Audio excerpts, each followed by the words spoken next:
Jay Crawford, Adam the Bull, Garrett Bush, and so many big names, it would take me hours to say all of their names.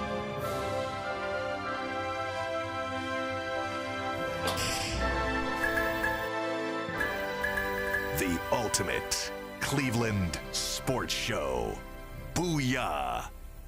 It's here, Yeah! Game week! Finally. Let's go! Enough of this college nonsense. Let's get some real football. Remember in youth sports when you would practice all summer and then finally it was Monday of game week and you felt like it was New Year's Day? Yep. That's what this feels like.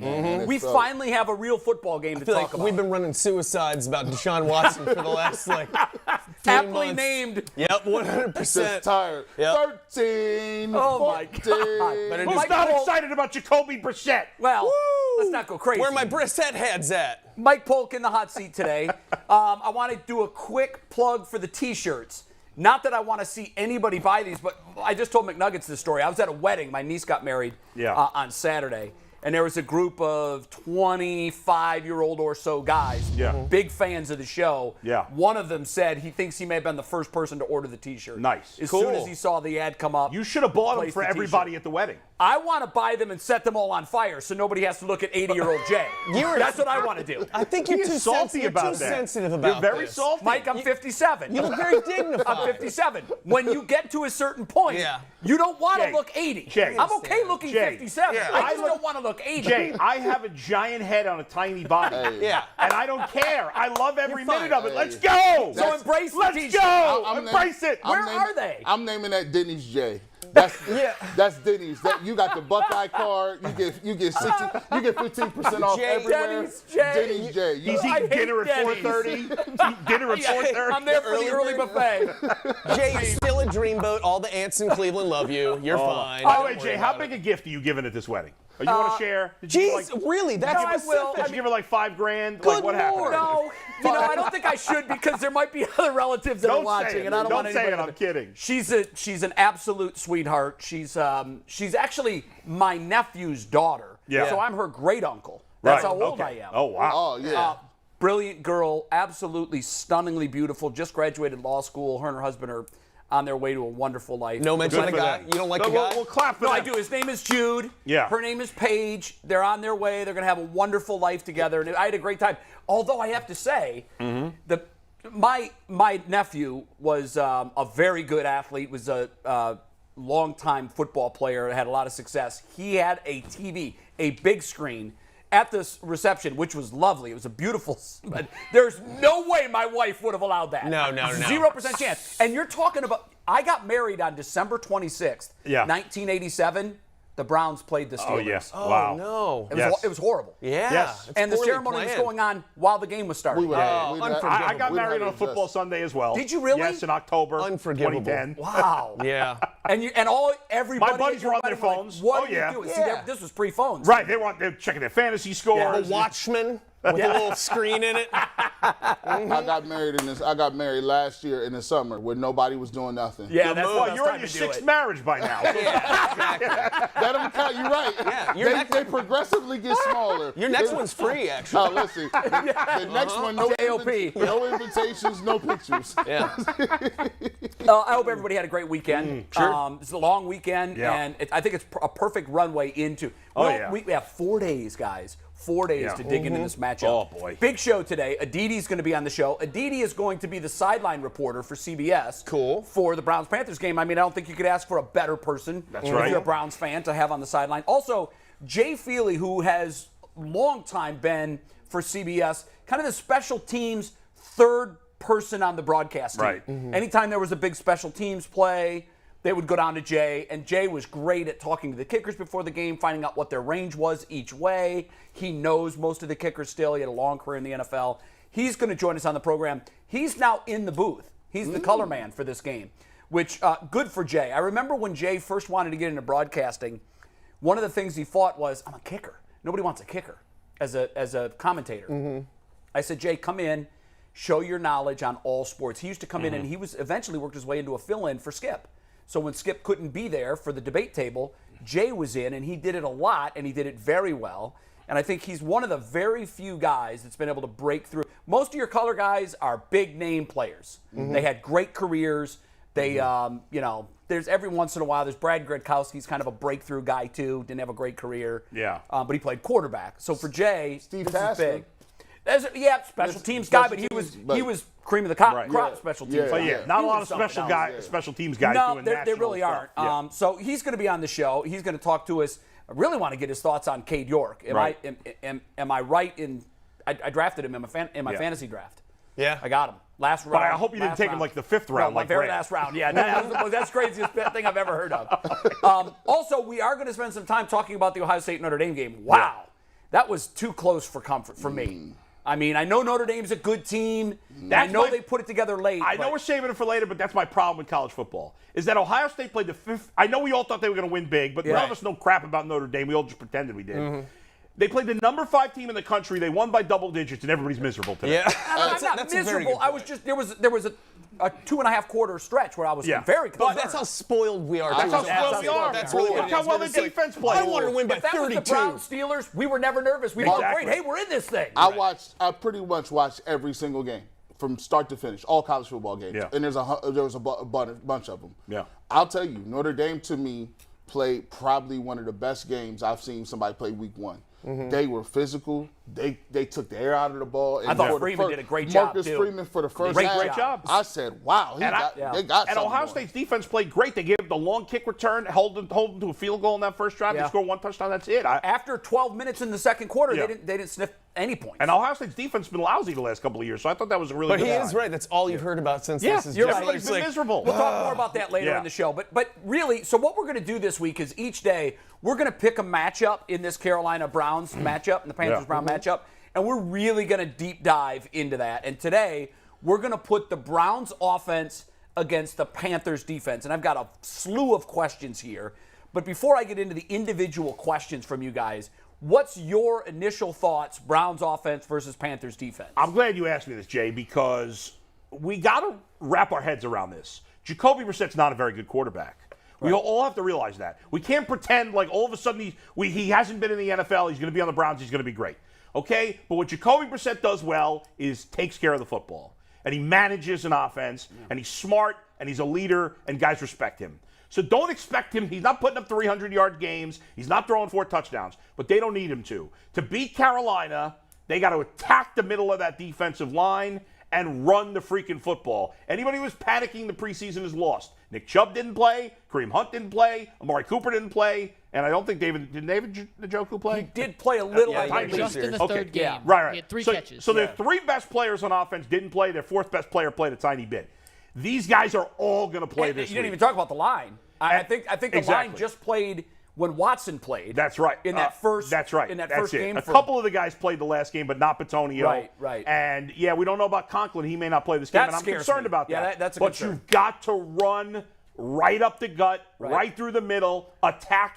Do you have a with the percentage run. in mind? What the Browns is it 60-40? 65-35. Okay, I got want a 60-40. huge run game this week. Okay, Yeah. Mike. I mean, I totally agree with the fact that they have to rely on the run just based on everything that I've seen from Carolina's defense, which I just researched yesterday, so I have no clue and can't remember any of their names.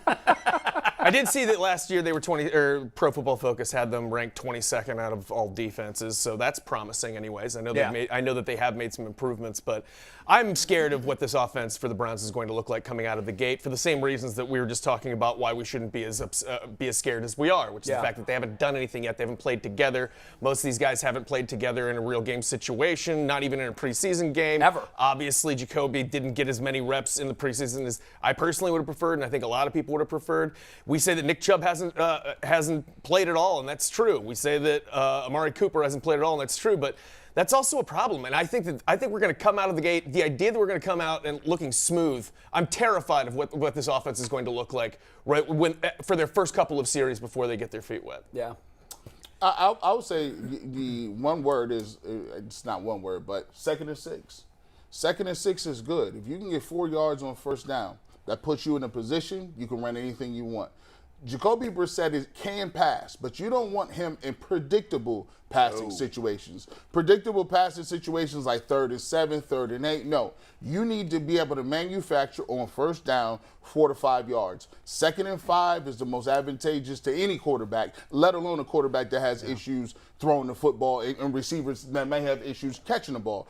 When you get to 2nd and 6, now you can start your screen game. Now you can do tunnel stuff. Now you can either do little jet motion stuff. Everything's open. Everything is open. It's It's the old school Walmart. Everything's open. Yeah. You can buy anything there. But that's the most important for them. And then I looked at that Notre Dame game and kind of did just compare.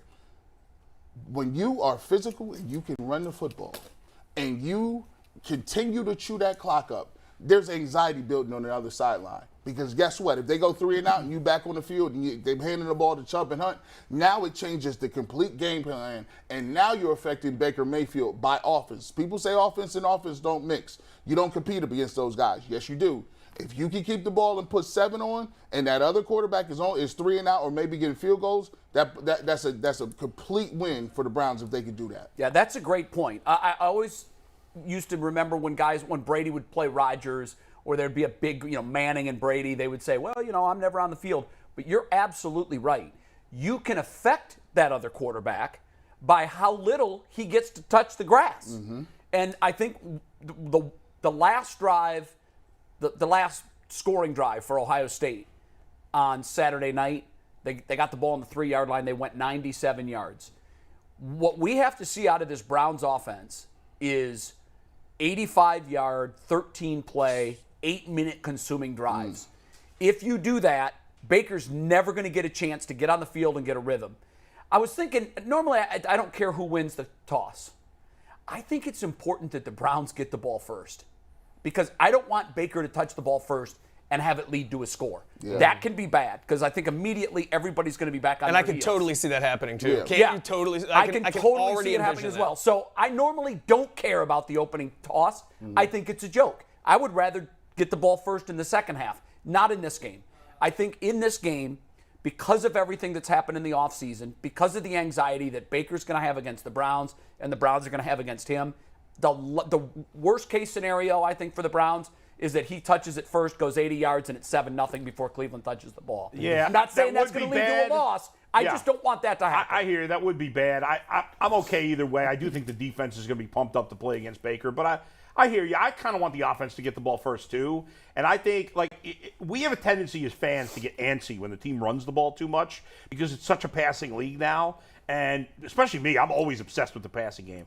But this team is right now, this team is so built to run the ball and run it successfully. And I don't care, and I don't think Nick Chubb or Kareem Hunt care. You throw as many guys in the box as you want. We'll take a couple of shots here and there, but I don't care. Nick Chubb breaks tackles better than any running back in football, and that includes Derrick Henry. And I don't care how many guys you put in the box. I don't think the Panthers have enough talent on defense to slow him down. I don't care if they run 13 freaking plays in a row. God, I hope you're until right. until they show they can stop it, I'm running the ball all the time. We've sort of touched on this because I asked you what you think the perfect mix is. You say 65 run, 35 pass. And that's really heavy.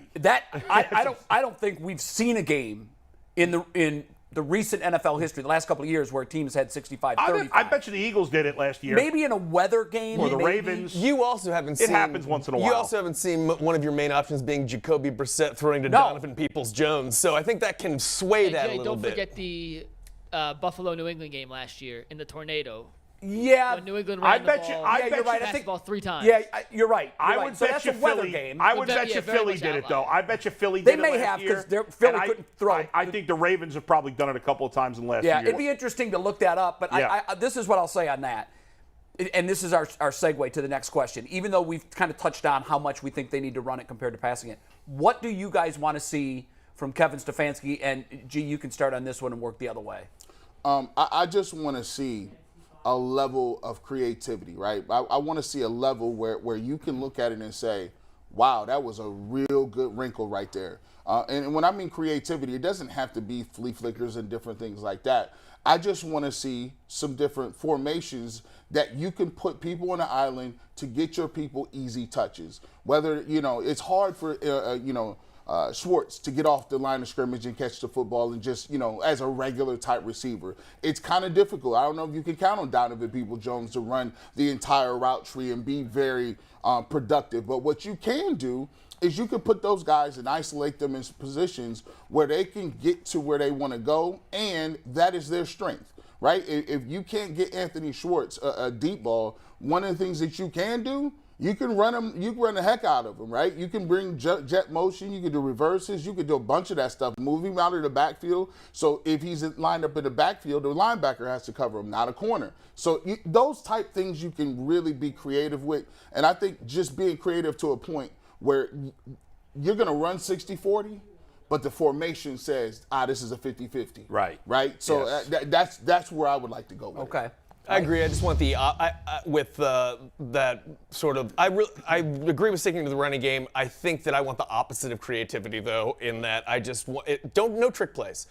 No Wildcats to Jarvis Landry like last year. I know we don't have them, but I'm saying I don't need to see any of that until we've established that we can actually. Sometimes he jumps the gun, especially early on in the game, and he's like, let's throw something crazy out there on third down. He does. And then next thing, because he's trying to catch you off guard, prove that you can run the ball first, get a lead before you start doing anything. And save the trick stuff for when the game is in the balance and they least expect it. Right. Early on, there's almost an arrogance to doing it when you haven't proven that you can just run a competent offense yet. And I'd like to see competent offense before I see him do anything the nuts. basics. I want the basics. I like when G brings up creativity, I agree. And one thing he didn't mention there, and I know you've mentioned it before, using Kareem Hunt and Nick Chubb together. We've all talked about this. We've been waiting for this. Freddie Kitchens had one game 3 years ago where he used them together a lot. Yeah. It worked. Did. And then he never did it again. And I can't even remember if Stefanski's done it at all. If he has, it's barely ever.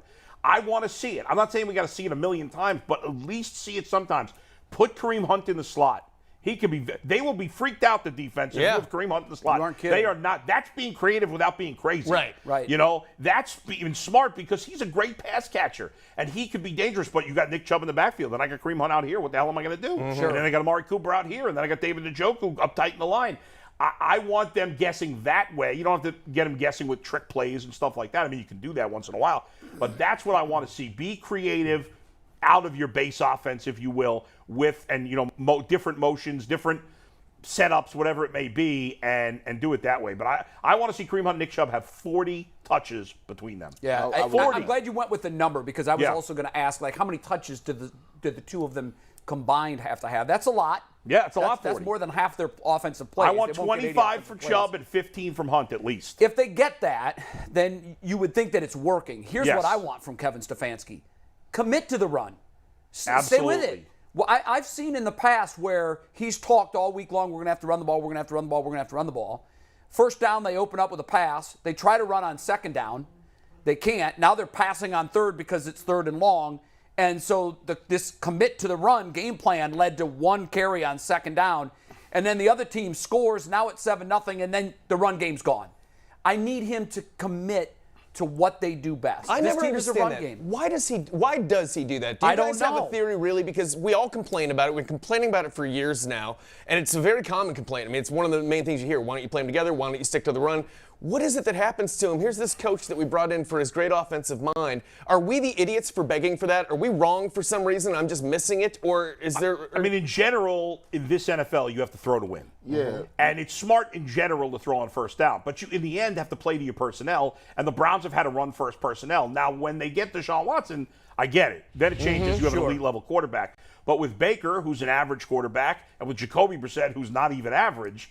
You have to play to your personnel, and I do agree that they need to do that. What scares me about the personnel package that the Browns are going to put out there Sunday, if you're Carolina and you're in your defensive game planning right now, the one thing that you can pretty much, I don't want to say completely take it off the table, but you're not going to spend a lot of time this week focusing on anybody getting behind your defense.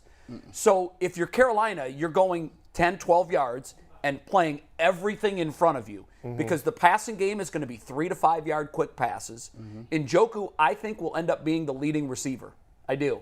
I think they paid him this money. They're going to be anxious to show that they didn't waste that money, and I think they're going to game plan big around him. Those are extended handoffs. Yeah.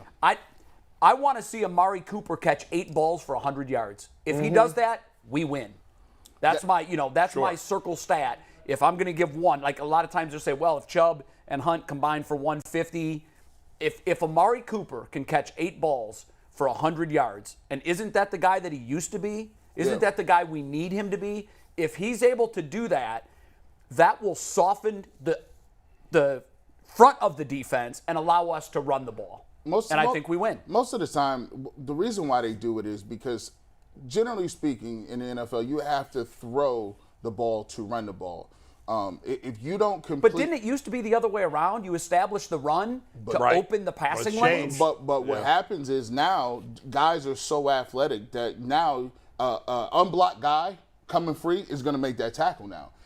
You couldn't count on back in the 70s an unblocked safety tackling O.J. Simpson or Jim Brown, or they're not going to do it. Nowadays, what they're doing is they got so many people in the line of scrimmage that they can say, all right, we're going to eliminate that. So what you have to do is we got to throw people off the line of scrimmage. So you need about 5 to 6 throws, 5 to 6, preferably 12 to 15 yards. And what that does, it makes the defense respect you and say, well, we at least have to watch the intermediate game. We can't cheat up on the run. We can't do intermediate. We got to at least watch the intermediate game because Amari Cooper's killing us right now with these little short, these digs. But the thing is, all year you're going to tell yourself, how are the Cleveland Browns going to outsmart people who they know only have one dimension that's dominant, right? How are they going to get creative every single week to say, hey, we're running the ball. We're still going to run it, but we're going to do it and be successful. When you look at the defense for the Carolina Panthers, I don't think they don't do anything particularly well. I don't think they're going to be, the Browns are going to say, well, we absolutely won't be able to do this. So I think everything is on the table if the Browns can throw the intermediate passes. The one thing I don't think we'll see is the deep ball, just because the quarterback isn't built that way. But when you're Stefanski and you're looking at that defense, is there a particular area that you're going to attack the most? Are you going to go after the corners? Are you going to try to make the linebackers be able to stop Chubb on one touch? How are you coming at that defense? Well, I want to isolate the linebackers. So one of the things that I always love is the fact that when you do certain motions, you can figure out what the linebackers doing, whether they're in zone, whether they're a man. And what I want to do is, the great thing about the Cleveland Browns running game is it's multiple. You go back to a couple years, they don't just run zone, they run stretch. They run zone blocking. They'll do double team and move up to the linebacker. They'll run gap schemes. They'll run traps. One of the things that really, if you're multiple in the way you're going about your running game, I would like to see the linebackers running sideline to sideline, sideline to sideline. And handoffs can be screens. To me, the screen game is something that Stefanski is really great at. So you mix in the screens, you mix in the RPOs, you mix in the tunnel and bubble stuff. I think all those are counters run plays. So if you can get guys and have their eyes moving left to right, then you can start isolating and say, oh, you moved too far. You 2 steps, you can't get in your gap, and now we're up in the middle. We got 12, 13 yards. So use that to set up other things. You can use that to set up. So that's what I would like to see. If they can get the linebackers to take the bait and say, I'm worried about going left to right instead of worried about north to south, I think the Browns' running game could be dominant in this game. I love that these plans that we always have before the game, they always sound so great and everything, and then get into that, and then somehow it's like 3 and out, and one of the worst throws you've ever seen.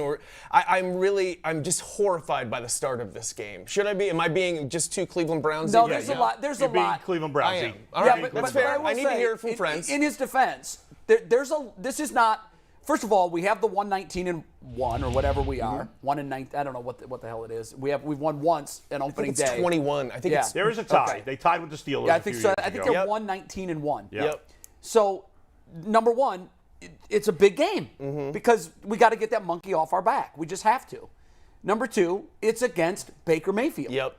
And the last thing this fan base wants to do is have to start explaining to fans of other teams why we gave up on the guy that just kicked our ass. We don't want that. We don't want to have to go down. So, and I know it's one game and nobody's going to overreact, but it's one game and everybody always overreacts. Everybody's going to overreact. So we don't want to go there. Yeah. You got to start fast. In the game and in the season. And another important thing is, let's face it, the middle of the schedule from weeks like 5 or 6 to 11 is brutal. This is a winnable game. If you're going to have a chance to give, if you have a chance to give Watson a chance to get you to the playoffs, you've got to win 3 of your first 4. Absolutely, couldn't agree more. And so you got. I think Mike is justified in being very, very Sure, nervous. the Panthers are favored in this game. And only based on everything I've ever seen since 1999. This is what I'm basing it on, by the way. I'm not plucking this out of the sky. I'm not being a negative Nelly. Yeah. I believe in math.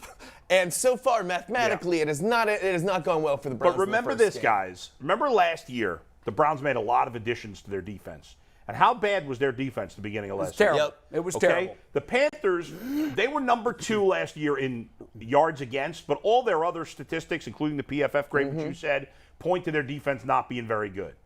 They made a lot of changes to their defense. They did bring in a bunch of veterans. I think they have 5 new starters on defense. And that takes time. That takes time. Yeah. I would think their defense is good. You talk about, well, our defense hasn't got a lot of reps and whatever. Now, I don't know how much their defensive starters played in the preseason. Probably more than our offensive starters did. But the regular season's a whole new ball game. And when you bring a lot of new starters that have been at other teams, one guy from Minnesota, one guy from Jacksonville, they brought in a defensive tackle from San Francisco. When you bring all these new guys to a defense that wasn't very good and guys are learning their roles, that's tough. Yeah. And so that's a challenge for them, and that's something the Browns can take advantage of. There's some of their new starters at every level. Now, some of those guys are good players, but in the first week, they haven't played together. Yeah. But one thing that makes me nervous, Brian Burns is their best pass rusher. Yeah. And if Jack Conklin, there you go, Brian Burns, right? If Jack Conklin doesn't play, if I'm the Panthers, I'm lining up Brian Burns against whoever's playing right tackle. That's exactly what they'll do. And that's a problem. Yeah. That's a potential issue. Well, I mean, the Browns have that same mismatch. They've got Myles Garrett going against a rookie. Right. And, you should destroy him. They're going to, and we'll, later in the week, I think tomorrow, we're going to go Browns defense against the Panthers offense. Let's try to mythically pick a number. Yeah. This can be dangerous, but how many points do you feel the Browns offense has to score for them to come home 1-0? I think it's going to be I think it's going to be a gross-looking game, and I think it's going to be a very low-scoring game. Doesn't that just sound like the Panthers-Browns Week 1 game should end like 12-9 or something like that? No, I wouldn't be surprised. I could see that. So I don't think they'll have to score all that much, probably, because I think that it's going to be a real sloppy, ugly game. You think 17 gets it done? Yeah, I think 17 points. Well, yeah, I mean, I think 17 points will probably get it done. I think it's going to be a gross game, so yeah, I think that will probably get it done. G-Bush? I'm going to go with 21. 21 gets it done. I would go with 20, but I like a nice round number, 21. The reason you got to get 21 points is you got to expect, Baker may come out and get a drive. He may hit a couple plays and you get a drive. They do got Christian McCaffrey, right? So my thing is, if you could get 3 scores on the board, you can make sure that you got those 3 touchdowns. If you can keep the Panthers from playing from behind, right? And this is why I like what you said about starting fast.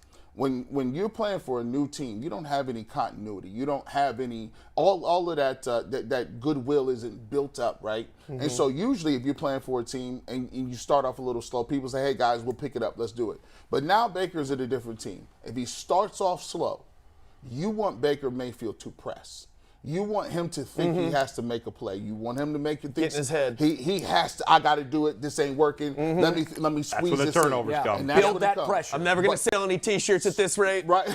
Nobody's going to buy these. I got a warehouse full. I ain't never making that money back, right? Yeah, off the leash. You want him to think he got to make a play and that he's a playmaker. Yeah. And that switch happens a lot with him, but you got to put that pressure on him by saying, "Hey Baker, you down 14, third quarter." Yeah. Hey Baker, you still down 10. It's third quarter. This is fourth quarter, Baker. What we doing? Yeah. So that type of atmosphere, that type of mentality is going to be key in this game. So I say 21 points, make them play from behind. Bull, how many? 18 points. Wow. It's an odd score, but I think the Panthers are going to score 17, so the Browns need 18 to win. Right. I got good. the Browns winning this game 20-17, but I guess I should have saved that for the end of the week. But I think the Panthers are going to score around. I mean, I would expect the total score of this game to be somewhere from the low 30s to the high 30s, right? I'm Maybe thinking 40 mid-30s. at the most. I'm right. with you guys. I don't think they're going to put a lot of points up. It's early in the season. Yeah. Hell, the Browns offense, when they come on the field, it will be the first time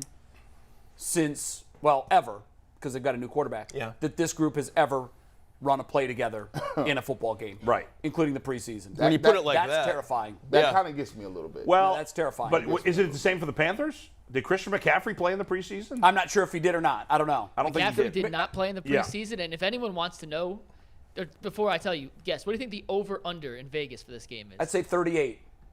Close. 39.5. 40. G. Bush is the closest, That's fine. I'll go 41. and Mike Polk wins. It's 41 and a And half. for an NFL game, that's low. It's the lowest on the board this week. It used to be, 41 was Yeah. Middle of the road. Yeah, now 41 is Yeah, like, they wow, know. that's a Yeah. low. Yeah, I expected Lowest on it the to- board. Yeah, it is lowest on the board. That's interesting. What is the highest? Is it Rams Bills? Give me 1 sec, but I have to imagine that is. By the way, quite I mean, the you think line. about this first game 2 nights from now, Rams Bills to start the season, which is great. I can't How wait. about this is how good Vegas thinks the Bills are. They're a 3-point favorite against the Super Bowl champs on the road. At LA. Wow. Isn't Now, that amazing? all things being equal, there are tough road crowds. Yeah. LA isn't one of them. No, it Yeah, is no, But not. still, it's usually a 3-point Right. edge for the home team. And I think that's what we're seeing in the Carolina game. I think the reason they're Right. favored is because Vegas recognizes that the home team will have a 3-point advantage. But Yeah. I'm surprised the Panthers are favored by 2.5.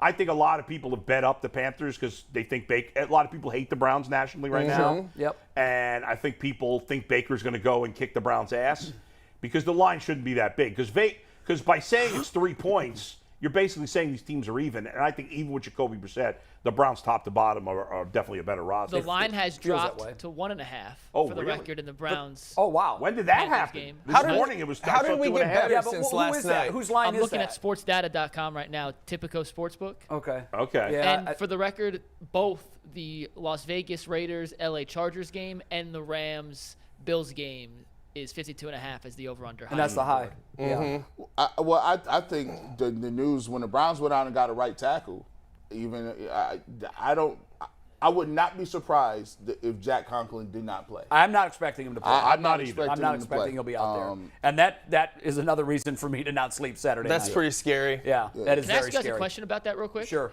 If he doesn't play, and G. Bush, maybe you might be the best person to answer this first. How does that affect the run game for the Browns? Do they avoid running to his side of the field knowing Brian Burns will be lined up against there and we're going to see them run heavily to Jedrick Willis' side? Or does that really not affect how Kevin Stefanski will call running plays against the Panthers? Well, this morning we talked to Joe Thomas on the Locked On Browns podcast. Matter of fact, if you're not on the Locked On Browns podcast, What are you doing with your life? Come on, man. Come on over there. Make sure you go ahead and subscribe. Get it together. But Joe Thomas said when you look at the PFF grade for Conklin, he is the best outside zone tackle in the game. When you look at it, what he grades on those run plays, and so Because of his play on the run. Yes, that you look at what he's able to do on the outside run and outside zone plays.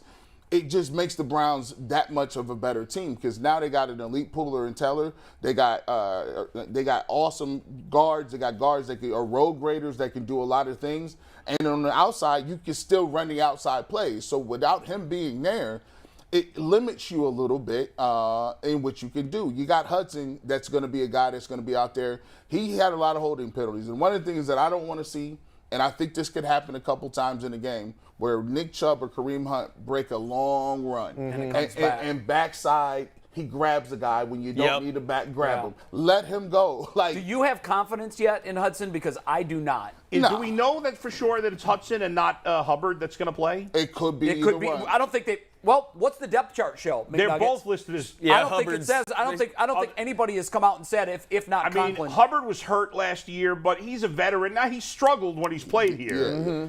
And he was a starter in Pittsburgh for a while. I think the point is if Conklin's not there, the drop off is it is a drop off. dramatic. I think I'd rather go with Hubbard though. I don't know. I'm not in camp. I'll be interested to see what it is because Hubbard is kind of their swing guy. He's played all the positions, but I think it hurts a little bit. So especially offsides and different penalties, especially if you break a long run, you always, and we talked about it, you want to stay ahead of the change. You don't want second. This team is going to make you want to walk out into traffic blindfolded if they're 2nd and 20. The 1st and 15, 2nd and 20s, the 3rd and 11s, it's not going to be fun watching this team because they don't have the capabilities of picking those up. Who Go feels ahead. better if Tretter's here right now? I mean, I do. I just do. yeah? Yeah. I think He he's was better- hired. Are we gonna? I know, but are we gonna regret that? He didn't have to. I mean, Yeah, he didn't have to. How long before we regret that? First quarter? I've already regretted it. I said it. I said it at the end of camp. I haven't liked it the whole Why time. aren't they on the phone to this Especially guy? when Nick Harris got Once hurt. Harris went down, I would have been on the phone that day with his agent trying to figure out a deal. So what happened? What do you think happened, really? I think egos got involved. I think there was some personal feelings Get that were over hurt. it. Yeah. And I know, that was stupid. look, I mean, if you want to get right down to it, it's a similar thing that the reason Baker isn't here. Yeah. Baker got his feelings hurt. I can't Right. play for these guys now because I'm not their favorite. Yeah. So he came out and asked for the trade, and then the bridge was burned completely. How about just the Browns, though? Why don't be like a 16-year-old girl in high school about this? Agreed. Yeah, but that's who they are. And this is also the team that's just like, Deshaun Watson, we know you got a few foibles, but you can join the team. But that J.C. Treader, we don't like his attitude. Yeah. I mean, what? That doesn't make any sense. It is dumb. Grow up. I think it is personal. I do think that factored in. Well, if you look at, he had a Sports Illustrated article. He said that he was willing to take a little less, excuse me. Yeah. He wasn't asking for any crazy amount of money. I just think, the whole thing about him being the president of the Players Association, not only the Browns didn't really call him, he said he didn't get calls from any. Yeah, the Browns in particular were crazy. pissed it's about. low-key collusion as far as Yeah, I'm I mean, crazy. it is really shady, and they would have been better off. But JC's the kind of guy, though, that I don't be surprised if you hear a lawsuit filed down the road. Oh, really? Yeah. Well, I mean, he's a Probably brilliant guy. deservedly so. And- Look at his history. And why is he not on this team Yeah, right you're now? going to tell We're me signing that people all off the 32 scrap said, heap. no, we're good? Yeah, right. That's, We need no depth. when he was still a top 10 center in the league last I know. year. Right. Top Look at his 10. grade outs. Yeah. So there's So no. I don't get it. But getting to the right tackle thing now specifically, the more I think about it, I am worried about the holding penalties. And I think a young player like Hudson, who has very little experience starting, as opposed to a veteran in Hubbard, who, if I remember correctly, he hasn't played in 2 years. If I remember correctly, was he's not great, but I think I remember him being better against the run or better in the run than the pass. And I would, to your question before, Jay, I find with a lot of pass rushers, especially young, aggressive pass rushers like Brian Burns of Carolina, who kind of came into his own last year, I like to kind of run at those guys. I don't want to run at a Jadeveon Clowney because he's a great run defensive end. Sure. But for a young, aggressive pass rusher, he's thinking about getting to the quarterback and killing you in the backfield. I like attacking him quickly. I like that. Right? Yeah. You can't my coach used to always say, hey, you got to work the first 2 downs to get the opportunity to rush the passer. Pin your ears back. Right. Yeah. And if they in 2nd and 5, you ain't never rushing the passer because you always got to think run. 2nd and 5, that's a run down. And it's hard to rush the passer when somebody's firing at you, hitting you in the face. Yeah. And you got to get off blocks. I love that. You definitely have to run at guys. McNuggets has a point. Yeah, we got breaking news real quick. 2 pieces of breaking news. First, from Mary Kay Cabot, the Browns have signed Jordan Kunasek to the practice squad. Finally. Big time really? move. That's breaking news? Second piece of breaking news. Better be better. Aditi Kinkhabwala is now with It's us. such better news. Awesome. Good. Such better news. You What's up, embarrassed Aditi? yourself with that first bit of news. You redeemed yourself, McNuggets. Aditi, are you Breaking still news on trembling some from that schmo? first piece of breaking news we just heard? Aditi, What's funny is that Mikey said new breaking news, and I picked up my phone to be like, oh my gosh, what did I miss? some schmo on the practice squad. What does anybody even know what position this guy plays? No. You have Thought he any- was any- Linebacker. heard of him? Great Oh. hair. No, Great okay. hair. Now we've got him. Now we've got Aditi, Carolina. but it's at least game Mikey's week. on top Are you of it. ready? Are you ready? I am. I am ready. She just doesn't share your Well, enthusiasm. Not matching No, Bull's I was energy saying- today. No. I was listening to what you were saying, and I was thinking about the fact that the Panthers did indeed go ahead and just sign a veteran defensive lineman that they hope can play both end and tackle, someone that they'd seen during the Right. Patriots, the joint practices with the Patriots. But it's an interesting idea to go after a young pass rusher. Yes. And the magic, I think, of the way the Browns run the ball is that there really isn't a weak spot, though. I really do think that they can run any which way. I do, but we are nervous because I don't. It sounds like Jack Conklin's not going to play. That's our assumption is that he won't play this week. So we are nervous about right tackle. But I feel like if you have I was saying, I don't know if you heard this part of Aditi, but I was saying that because the guy who fills in at right tackle will either be the young guy James Hudson or a guy from Pittsburgh, Chris Hubbard, who's a great guy and a real smart guy, and he's a veteran savvy player. He's not a great player, but I'd go with him. And if I run at Brian Burns, I don't need Hubbard to hold up as long, right? Because if I'm going right at him, I just need Hubbard to hold up for a shorter period of time if I'm trying to go the other way. And, I don't know. Once I get past Burns, I'm okay with that. So I don't know. What do you think of Hubbard? I You mean, think Hubbard's maybe. gonna hold up? It's interesting. But it's also interesting talking about the young guy versus the savvy veteran. You know, the Yes. savvy veteran, you don't expect to make the same mistakes. You don't expect to have kind of the jumps, the false starts, the Right. things like that, or The to be holds. surprised by anything. But a young guy brings a different kind of hunger as well, and doesn't necessarily know what he doesn't know. You know, and it's sort of like everything I'm reading right now, I'm really fascinated. The matchup I'm actually fascinated about is flip it the other way. It's the Panthers rookie left tackle out of NC State versus Myles Garrett.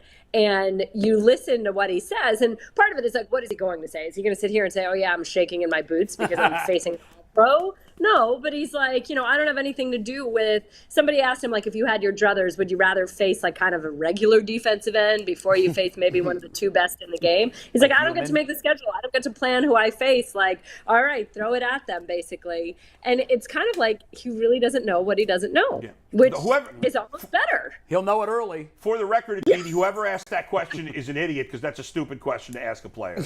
And number two, this rookie's going to get his ass kicked by Myles Garrett. Do you agree? I don't know how much help they can give him. Matt Rule has talked about, the Panthers coach Matt Rule obviously has said, we'll give him a running back, we'll give him a tight end, we'll have him chip, but this is why he's here, is because he's supposed to do it one-on-one occasionally. And by the way, let me remind you, if they're sliding a lot of help Myles Garrett's way, then why wouldn't Clowney feast? Yeah, exactly. Essentially, Clowney's had maybe the best spring he's ever had, or the best offseason, the best training camp he's ever had. And we keep talking about how happy he seems and what a difference that can just mentally make. And that's why he's here. I mean, if you want to, if you decide, it's pick your poison. If you decide that you are going to double or chip and do whatever you can to slow down Myles Garrett, the other side is they've got a monster over there too, and he could end up having a huge day. I think, Aditi, that's in large part why he wanted to come back to Cleveland. His numbers are going to look a whole lot better playing in this defense, playing on the other side of Myles Garrett, than it would somewhere else that doesn't have the quality of a defensive end on the other side. So, and he made that point when he was first signed last year, Jay. Right. Remember, like people thought, was that a knock on J.J. Watt when he said he's never played with anybody like a Myles Garrett? But I mean, he was on the record saying that, and then he actually lived it. And the two of them, not just are so wonderful on the field as complements to each other, as supplements to each other, but they really get along very well and enjoy playing with each other. So I think that there's something to that as well. And this Panthers line, look, the Panthers went and tried to shore up their offensive line in the offseason, but they've got some questions too. I don't know yet if Bradley Bozeman, who, you know, we all know from Ravensland, is going to be able to play at center. I don't know what that necessarily means. I mean, they have some new pieces on that line. And have you guys talked about the Baker Mayfield shirt yet? Did I miss that whole conversation? I was just going to get to that, Aditi. Now, I will say this. I'm like, I want a piece of that conversation, G. Come on. Well, here we go. Well, that shirt, actually, I don't really have a problem with the shirt. It talks about him being unleashed. Let me ask you this question. Will he be unleashed in what the Panthers are going to run offensively? You go back to Oklahoma and shotgun a lot. He was spread out, not too much play action. And Baker, you know, in his mind feels like that's the best way he plays the game. Do you feel like he's going to be unleashed in his offense, or are you going to see more of the same, play action, boot type stuff, conservative play calling from Matt Rule in the Panthers?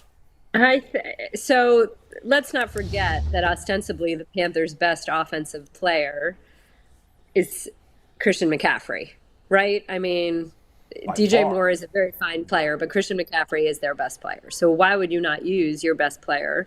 And they went and got themselves, again, using the term shored up that running back room to give McCaffrey some help. And I think that we've seen that Baker, as much as he may have an idea in his head of where he's best, where he has been best in the National Football League against National Football League defenses, is in that play action pass game. 100%. I read off the leash more as like hey, I'm off the leash, I'm off the dog pound, I'm out of there. I think that's why you see the collar. Yeah. It's not a deep metaphor. Collar. Yeah, I'm really not seeing it as, hey, my game is unleashed. But again, I haven't had my meetings yet down there, so maybe there's more for me to learn. I don't think that what we've seen thus far, though, is a backyard, schoolyard type of football where Baker gets to do whatever the heck Baker wants to do. How do you feel about him releasing that T-shirt, though? I can't get over, like, it is Baker.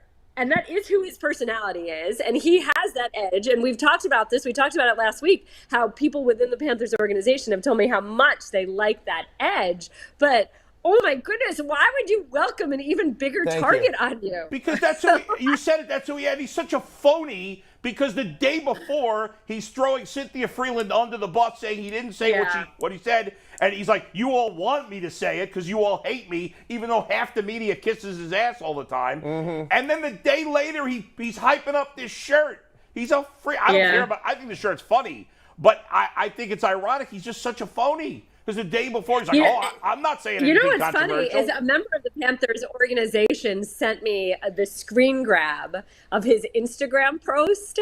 And, underneath it says, like, liked by such and such and a million people. Mm-hmm. The name on the screen grab that I was sent was liked by Deshaun Watson and gazillion people. Oh, that is so layered. That is so layered. There's a lot going on there. Yeah, there's a whole lot. It really but is. Aditi, to Bull's point, Bull, you're saying that he's a phony, but this is exactly who he is. He's manufacturing. Let me say he's a liar, not a phony. Okay, because he threw Cynthia Freeland under the bus. Mary Kay reported something about him over the winter. He called her a liar. She was 100% true. He does that all the time, and he's making it seem like everybody's out to get him. And that's what he does. The case. That's why he's not a phony. He's being genuine to who he is. He is creating drama. He is creating a reason for him to be the underdog, to make the chip on his shoulder even bigger than it already is. Yeah, but you don't make yourself an underdog by making a promotional shirt talking about how essentially suggesting that you're going to beat your old team in the first game. That's not, you don't get underdog status. He intensified the glare of the spotlight, and that's what he wants. But he wants it both ways. He wants to be like, I don't know where all this is coming from. No animosity here. It's just another game. And then he's like, but buy these T-shirts where I'm making fun of my old team. Yeah. They're all overcharging. And how much money could he possibly be making on it for this to be worth? No, this was for the exhale. That's why I did this. It wasn't a money grab. He This doesn't is need for the money. Showman nature. I mean, I was on the radio yesterday here in Pittsburgh, and we were kind of talking about, the way that CBS or the way any network designates its games, right? Sure. And so, like, for my purposes, we're talking about me and what crew I'm a part of for week 1 and week 2. And, there is the A crew. That is Tony Romo and Jim Nantz and Tracy Wolfson. And there is the B crew. And that's Ian Eagle and Charles Davis and Evan Washburn. And the radio host I was on with said, I really don't believe that the Panthers-Browns is the 5th or 6th or 7th game. He's like, if you think about storylines and you think about juiciness, isn't that the juiciest game in the NFL? Without question. Without question, I couldn't agree more with you. But, your reaction, it's so funny. It was mine. Do you know when things like this have happened to all of us? When you left the NFL Network, when I left ESPN, I had a million friends of mine tell me, dude, you know what you should do? You should tweet out this. And it's funny, and everyone laughs, and I'm like, yeah, but I would never do that. Baker did it.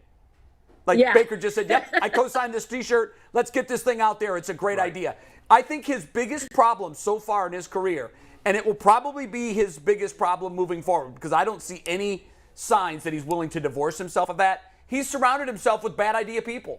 I firmly believe that, and I know you probably know some of them, but some of them... I texted somebody yesterday to say, who is advising Baker Mayfield? Yes! It's stunning. Goal number 1, right? If goal number 1 this season is to show that he is indeed grown up, that he is indeed a mature professional leader of a football team, that he can indeed bottle that fieriness to create a consistency every single week, that he is somebody you want to be the face of your franchise. Yes. Then, okay, yes, this is what you need maybe to get yourself going.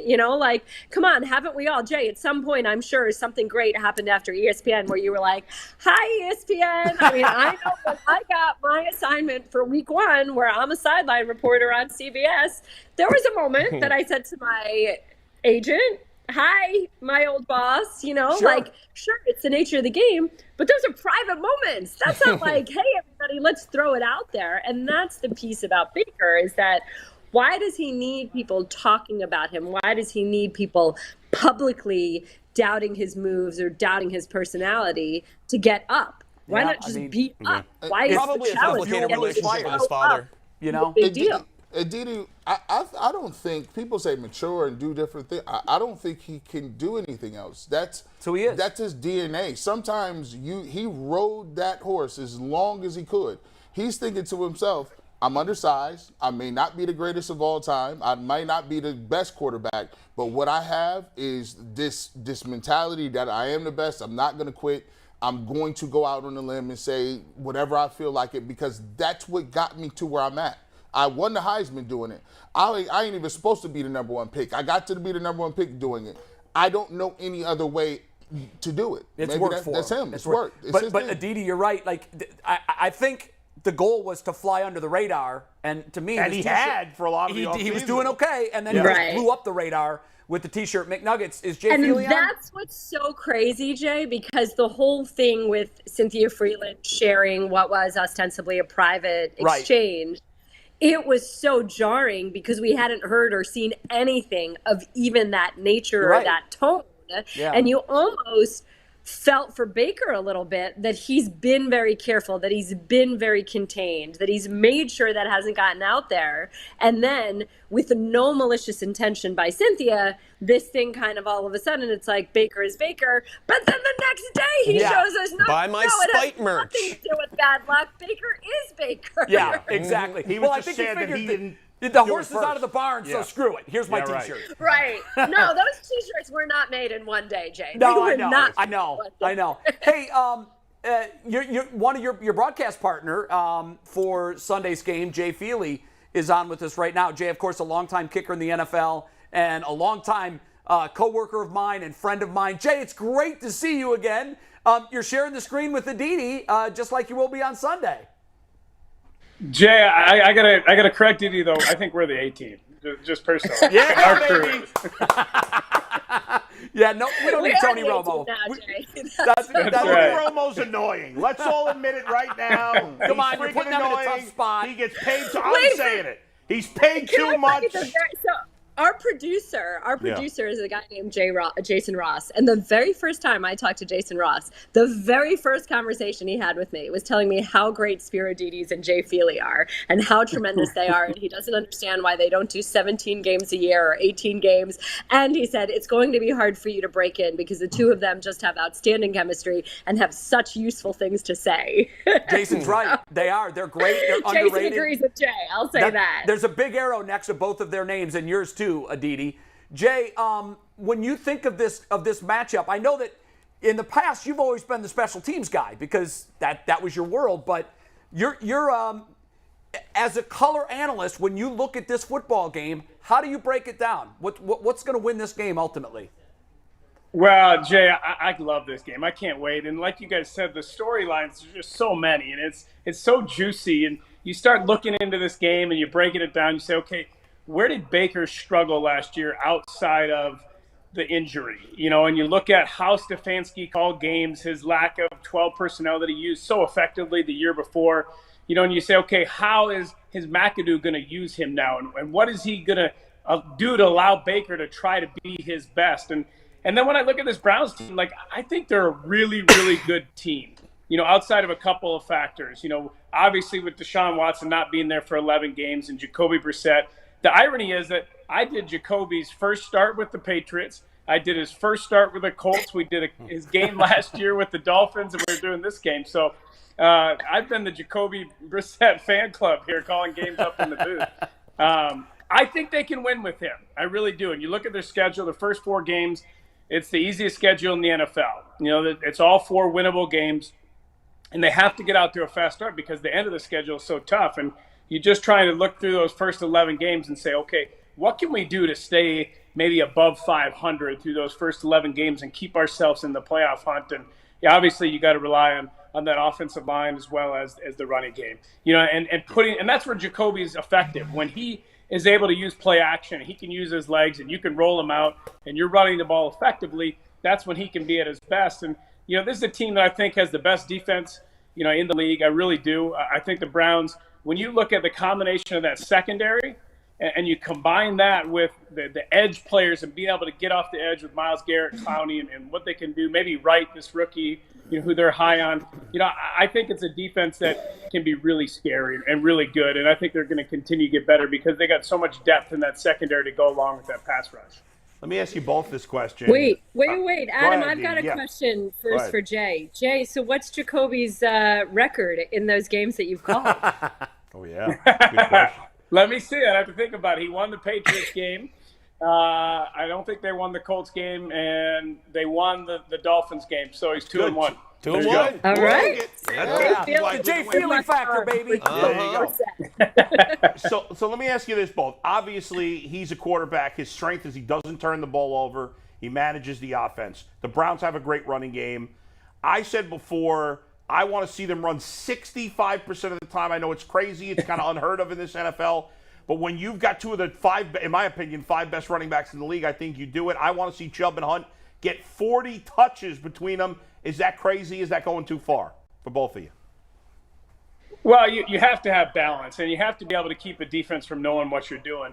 But you do have to rely on them. And when you're getting 5-6 yards a carry, I mean, you look at Chubb, over 5 yards a carry in his career, it's just spectacular. When you look at the big runs, when you look at the home runs, the big hits, and how they're able to get explosive plays, I mean, that's all you really care about as an offensive play caller is how do we create explosive plays and protect the ball carrier, and I think when you rely on those running backs, you're going to do that. And obviously your weakness is your depth and your wide receiver position. Outside of Amari Cooper, and I'm a Michigan guy, so I like Donovan Peoples-Jones a lot, and he's developing and coming along. But after that, there's a lot of uncertainty on that team. Aditi, how about you? Am I going too crazy? But with the run game? no. I agree with Jay on the bat. Why do you go sign Amari Cooper if you don't think that you can occasionally take advantage of that? You do have to keep that defense honest to some degree. Now, I don't know if Anthony Schwartz is going to stretch the field. I think the next ball he catches, maybe the first great catch that I see, but he's due. He is due after that last preseason game. And I know that this isn't palatable to Jay, but that young man out of Purdue, David Bell, he catches everything and is very impressive. And so I could see them using him in the slot a little bit. Again, I think Adam 40 is a bit high. You want to see how the game goes. I think that you do need to keep that defense honest, and I wouldn't be surprised if you see him go deep to Amari Cooper early. 40 nice touches, little I'm going to throw to Hunt. I mean, you can do that. Yeah, true. But I'd love to see Amari Cooper go shake somebody out of his shoes with one of his patented double moves and get them going a little bit. That's the best way almost to get the run game going is by putting that defense on its heels a little bit, sending a message early. Aditi, I'm horrified that this offense is going to come out slow, the Browns, as they tend to do, especially in first games. And these guys haven't played together. Most of them literally haven't even been on the field together yet in anything, even in preseason games. Do you think that's a legitimate concern, or am I just worrying over nothing? I mean, I think Browns fans worry over nothing as a rule, as a habit, and Not that I we've ever do had a think reason. B. Definitely true. Come on, Aditi. I think B, it's legitimate, it's fair, because what have you really seen? But again, remember, preseason games are all vanilla. You're not really necessarily seeing anything, and again, you've got a healthy quarterback who doesn't make a lot of mistakes, who doesn't need to manufacture a chip to get up for a game. You've got arguably one of the best offensive lines in the game, no matter who is playing at right tackle. You've got two outstanding running backs, as Adam just said, who can carry a load if necessary. You also added a number one receiver who is absolutely the personality that this team needs at number one receiver and is consistent in a way that you haven't really had in a number one receiver for a long time. And you have two tight ends. You just added a third one, by the way. How about Jesse James? Hey, Jay Feely, by the way, Jesse James caught that ball against the Patriots. It was a catch. You just added the third tight end. They're going to get more out of that tight end room than they got a year ago. Yeah. And Aditi, that plays to Jacoby's strengths. He's not a guy that, you want to try to throw the ball 20, 30 yards down the field continually. You want to play action. You want to utilize his legs. You want to allow Amari Cooper to show off that route running that's so spectacular and allow him to take advantage of knowing where to go with the ball and throwing those short passes and allowing guys like Kareem Hunt and Amari Cooper and Njoku and allow them to get the ball and use their legs and make plays. And I think that's what their game plan is going to be. They're going to try to come out. They may come out a little slow, because they're trying to protect Jacoby Brissett, not put him in situations that are difficult for him early on. But, I think this is an offense that can be effective. Jay, I would be remiss if I didn't ask you about Cade York. That's your wheelhouse. I love the kid. When they drafted him, I said he's going to be the memorable pick in this entire draft. I've been mocked by my panel. It's been horrible. They treat me. You can't believe how they treat me. They treat me worse than Skip Bayless used to treat us. Let's not get nuts. Well, it's pretty close. I love the kid, and I know it's practice, and everybody wants to say, well, okay, so he hit a 70-yarder in pregame last week. Look, before you can, it's like in golf. You can't make the putt if the putt doesn't get to the hole. I love this kid's leg. He's made pressure kicks. He kicked at a big school. If you're giving him a grade from 1 to 100, where are you on Cade York right now? Well, Jay, it's incomplete because it doesn't matter what you did in practice. No, based on what you've seen in college. It's what you do in games. You've seen in college.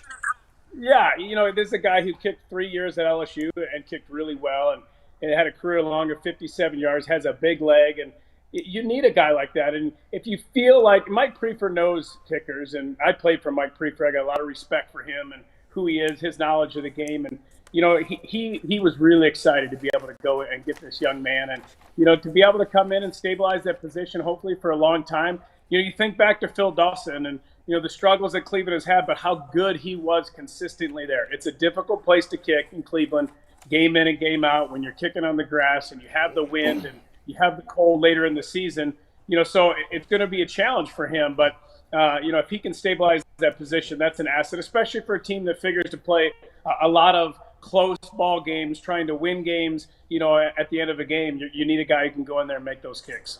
Aditi, before we say goodbye, Jay took Cade York in the 6th round of his fantasy draft. That's not true. 6th No, round. I did not.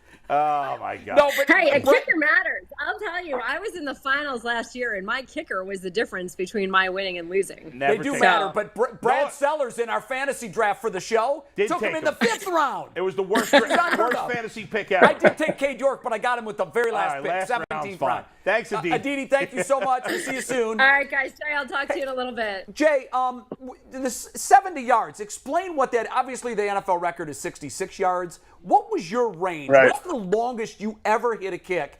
Practice, game, whatever. Where were you?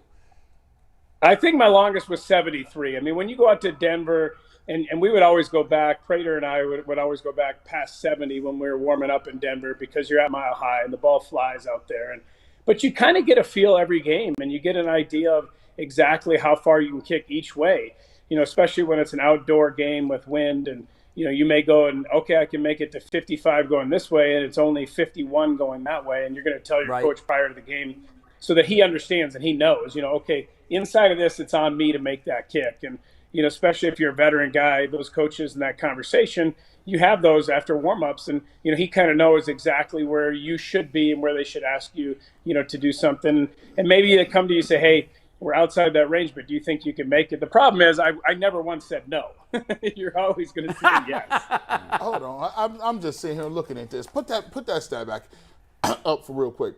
Got you. It says you missed only 3 extra points, 449 out of 452. That's crazy. Can you recall those 3 missed extra points? And on top of that, do you like the fact that they moved the extra point back? And what would you think your total would have been if they were under the same rules? I probably would have had a few more misses. I think it's separated. I think it has been a very good move because it took a play that was basically a foregone conclusion and created drama, and it separated the really good kickers from the ones that weren't quite as good. I mean, you look at a guy like Justin Tucker, he doesn't miss him. He's so good and so consistently excellent every year. That moving that back, it hasn't impacted him at all. It certainly has a cumulative effect. When you miss a couple of kicks, whether they're extra points or field goals, it builds throughout the season. That pressure does, and so it adds 3 or 4 kicks a year that you miss that adds on to those missed field goals, and that makes it more difficult. But that also highlights why the great kickers are paid what they are now and why teams value them so much. Who's got the edge in this game Sunday on special teams? I know that even though you're the color analyst and you're focusing on everything, I know you still look at the special teams, and that a lot of times that decides football games. Is there a team that has an advantage Sunday? Well, I think losing Jakeem Grant was tough. That's a guy that can be, a home run hitter. He's so dangerous with the ball, and you kind of don't know exactly what you're going to get now in the return game. I think with the depth that Cleveland has on defense, when you look at that secondary, the linebacking core, their ability to take a lot of those players and put them on special teams and utilize them, they're going to have a very good special teams unit. I like Andre Roberts. I think I played with Andre. Andre is the consistent pro, consummate pro, a guy who, if you give him an opportunity, he's going to make a big play. But having a rookie kicker and understanding that, it's his first game, you just don't know how a guy's going to respond, in those situations, even though he played at LSU and even though he played in big games against Alabama. But when you look at Carolina, they got a guy in Eddie Pinheiro who has bounced around a lot and has not had consistency as well. Right. So they're kind of both unproven at the kicker position. Do you remember your first kick? Of course. Oh, yeah, absolutely. What was going through your mind when you were running on the field? Well, I went out there. We were playing at San Francisco, and they had another rookie kicker as well. So the two of us I think we both had, missed like half our kicks in warmups. We had the worst warm-up ever. And then, of course, the game went to overtime. They got the kick in overtime and won it. But, to go out there and you make that first one, it's like getting called up, and it's your first time pitching. It's that first batter. You think you're good enough. You think you can do it. You've done all the work. But until you go out there and you prove it, and you strike a guy out, you don't really know if you have the stuff. And that's kind of how it is with me. It actually took me probably a couple of years to feel like I belonged, a couple of years to feel like, okay, like I can really do this and I'm as good as anybody else out there. Wow. Jay, take us inside the locker room for Baker v. the Browns defense. They obviously didn't know each other well. Maybe there's some bad blood. I don't know. Who has in general, I guess you never know specifically, but for years you were in the locker room. You've probably seen situations like this. You've been in situations like this. Who do you think has the edge in knowing each other, if you will? Well, I think it's fascinating, and that to me is I can't wait for this game because of that. And when you look at Myles Garrett, obviously he wants to get after Baker, and Baker wants to have a great game against the Browns because they gave up on him. And I kind of like the fact that he's being honest about wanting to get back at his team. I was always honest about that. Like any team that gave up on me or cut me, I wanted to have an unbelievable game, when I played against them. And I think that's natural. And I think guys who try and downplay it, they're just not being honest. But when you sit there and you talk about Baker, okay, he knows, how a guy like Denzel Ward plays and what he likes to do and when he wants to jump routes. And he understands, a lot of these young guys are going to play a lot, for this Browns defense. And so I think he can take advantage of that secondary, but that defense understands Baker and they know what his strengths are, especially that coaching staff. They understand what he does well. They understand what defenses he doesn't like, what coverage he doesn't like, what confuses him. I think the Browns have the advantage because of the information that they can have and that Joe Woods can go out there and implement and use to their advantage because they do know Baker so well. Who at the end of the day, I know that we've got the stars. So minus the McCaffreys and Baker and for the Browns, Chubb, Hunt, who do you think is going to be the pivotal player that decides this game? Who is that going to be on Sunday? Well, when you have a rookie at left tackle for Carolina going up against Myles Garrett, he's a dominating physical run blocker, but he's a work in progress as a pass blocker. That's a tough opening game for him. And when you sit there and you say, okay, you gotta keep Myles Garrett off of Baker Mayfield and a very motivated Myles Garrett, I think that matchup will decide the game. I think his ability to slow down Myles Garrett, if he can, and allow Baker to be able to function, is going to determine that game. Because if Myles Garrett can do whatever he wants, and he's been able to go up against Brian Burns, they're very good defensive linemen as well, and I think that's probably helped him a lot. But Myles Garrett's a different beast, and he covers so much ground. He's got such a quick get off. He's got that little Euro step, and he can do so many different things. to confuse a guy and to get quickly by him, that I think, he's gonna have an unbelievable game. I really think, he's got to be licking his chops going up against a rookie and understanding he wants to get after Baker Mayfield. The only thing that can be better than the season beginning with Carolina and the Cleveland Browns is if it ends that way too. Can you imagine that storyline? That'd be beautiful.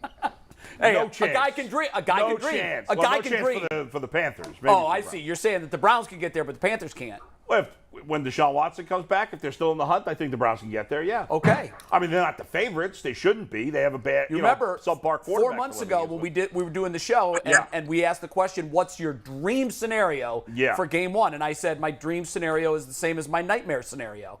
It's Cleveland at Carolina against Baker Mayfield and the Panthers.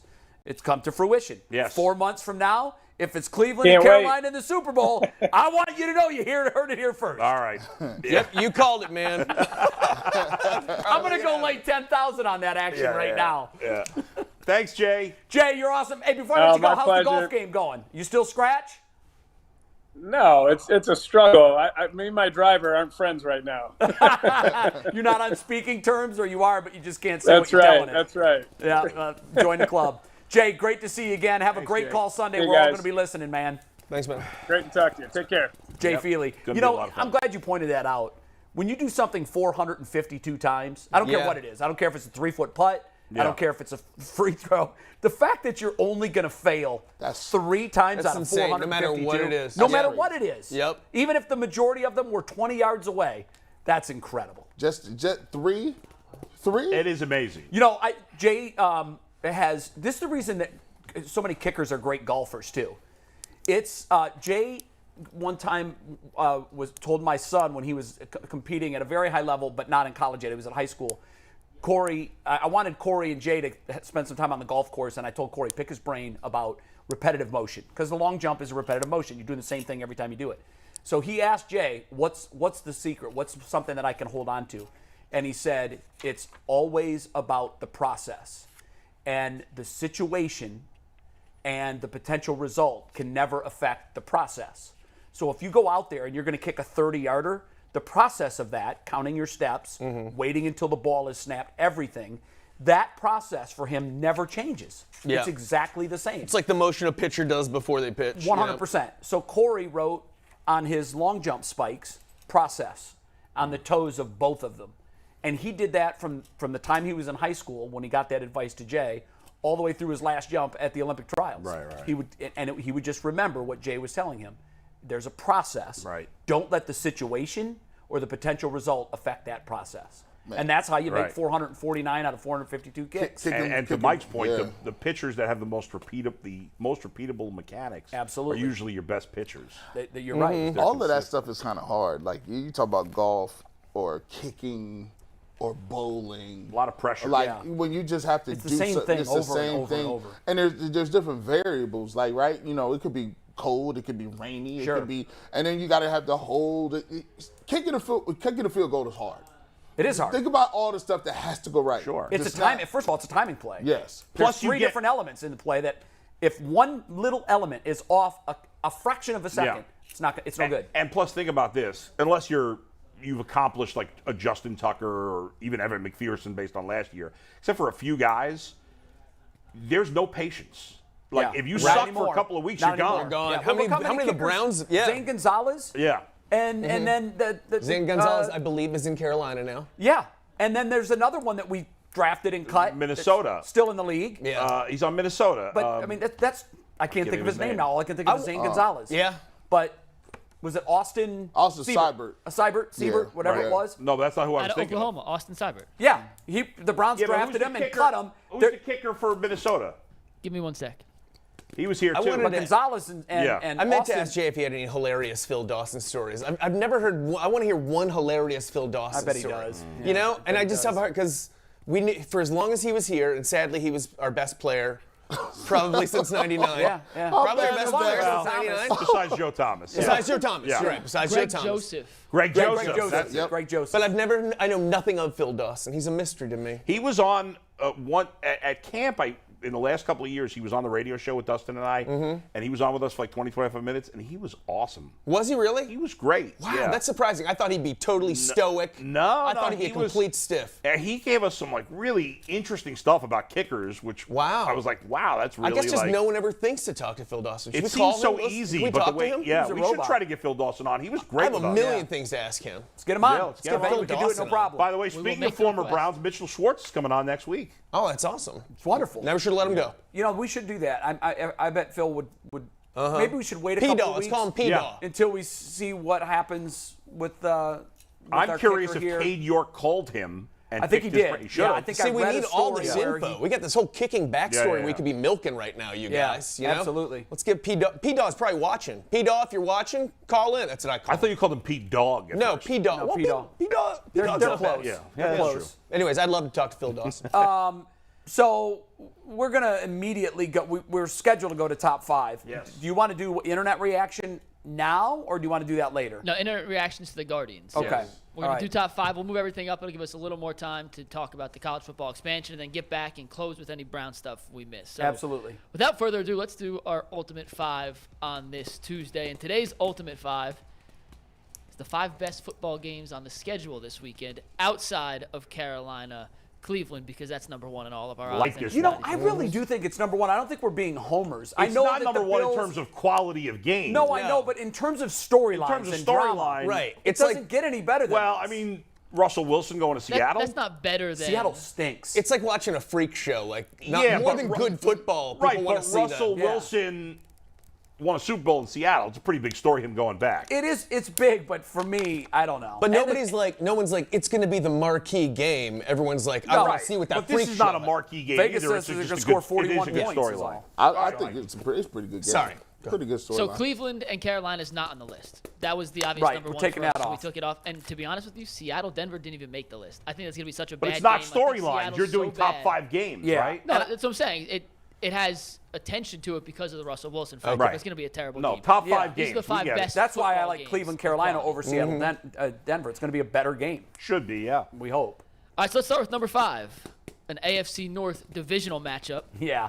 Can you imagine? Pittsburgh at Cincinnati. crazy. Guys, this is a tough week 1 game. Like, what are they doing? I'm expecting the Bengals to kick the Steelers' ass. Browns had. Maybe I'm being a bit of a homer. I don't know. Didn't the Browns have that a couple years ago? They played did. They did the Steelers? Steelers for right, and I hate that when you do that. That's Bengals like are, Ohio I think, State, a Notre Dame out of the 6-point chute. favorite. I You think. know what's interesting is I'm going to be happy no matter who wins that game because that'll be fun. If the Bengals murder them, then I'm happy because the Steelers, like what we think about the Steelers, might feel more real. Right. And if the Steelers somehow beat the Bengals, then it's the division's anybody's game. So I don't care who wins. It is one of those games. It's a divisional game. It doesn't matter who's who. So, and I by like the the way, outcome in the regular either way. season last year, these two teams were separated by a half game. Yeah. Didn't Pittsburgh have a tie last year? Yep.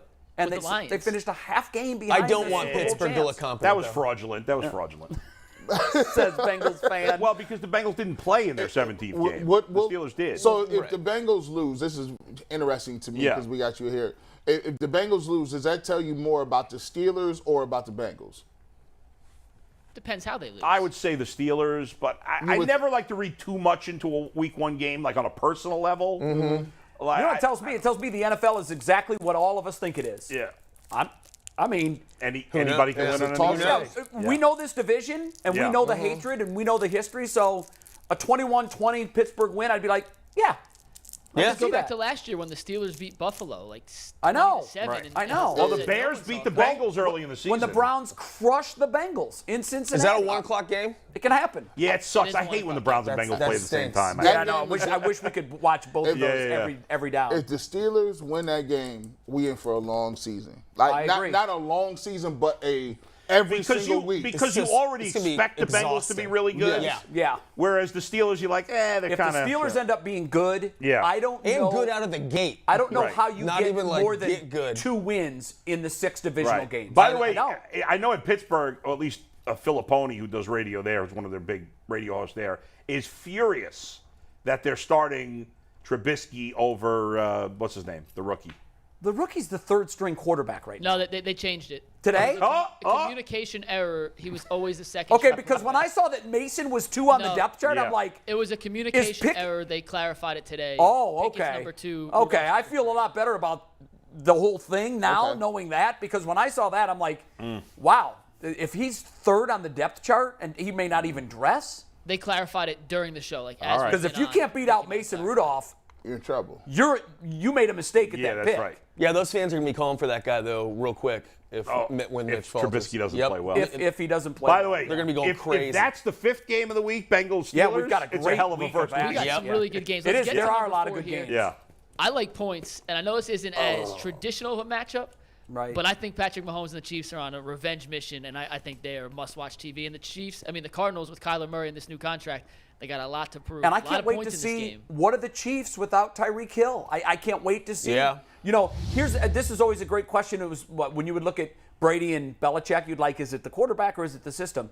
I want to watch Hill very carefully this year and Mahomes very carefully this year. Right. Because was Hill a product of Mahomes or was Mahomes a product of Hill? Or maybe they were both awesome. Obviously, They're both pulling their weight. Yeah. But which one is going to take the step back? Remember when Wes Welker went to Miami and we were like, whoa, Yeah, well, that dude sucks. I mean, obviously Tyreek Hill's a lot better than Wes Welker. Of course he is. However, but who takes the step back? I would bet Tyreek Hill takes more of a step back because I don't love of his quarterback. Yeah, right, and that's whereas like Juju Smith-Schuster, who they brought in, they drafted Sky Moore, who they seem to like. Neither of those guys. And are he still Tyreek has Travis Hill, Kelce, but who's he's his security blanket. Right, he still has Travis Kelce. Yeah. But what made them dominant was like they used to just run Tyreek Hill. He just run straight. Right. Just run. Yep. And then they would run underneath stuff with Kelce, and you'd be like, so what am I going to do? How do you stop that? What am I going to do? Underneath, they're killing me. And then they'll mix So in now a they couple took that bubble away. screens, and it was So just... it'll be interesting to see if they have that same. I'd be there's very surprised. few Tyreek Hills. I still think Patrick Mahomes is the most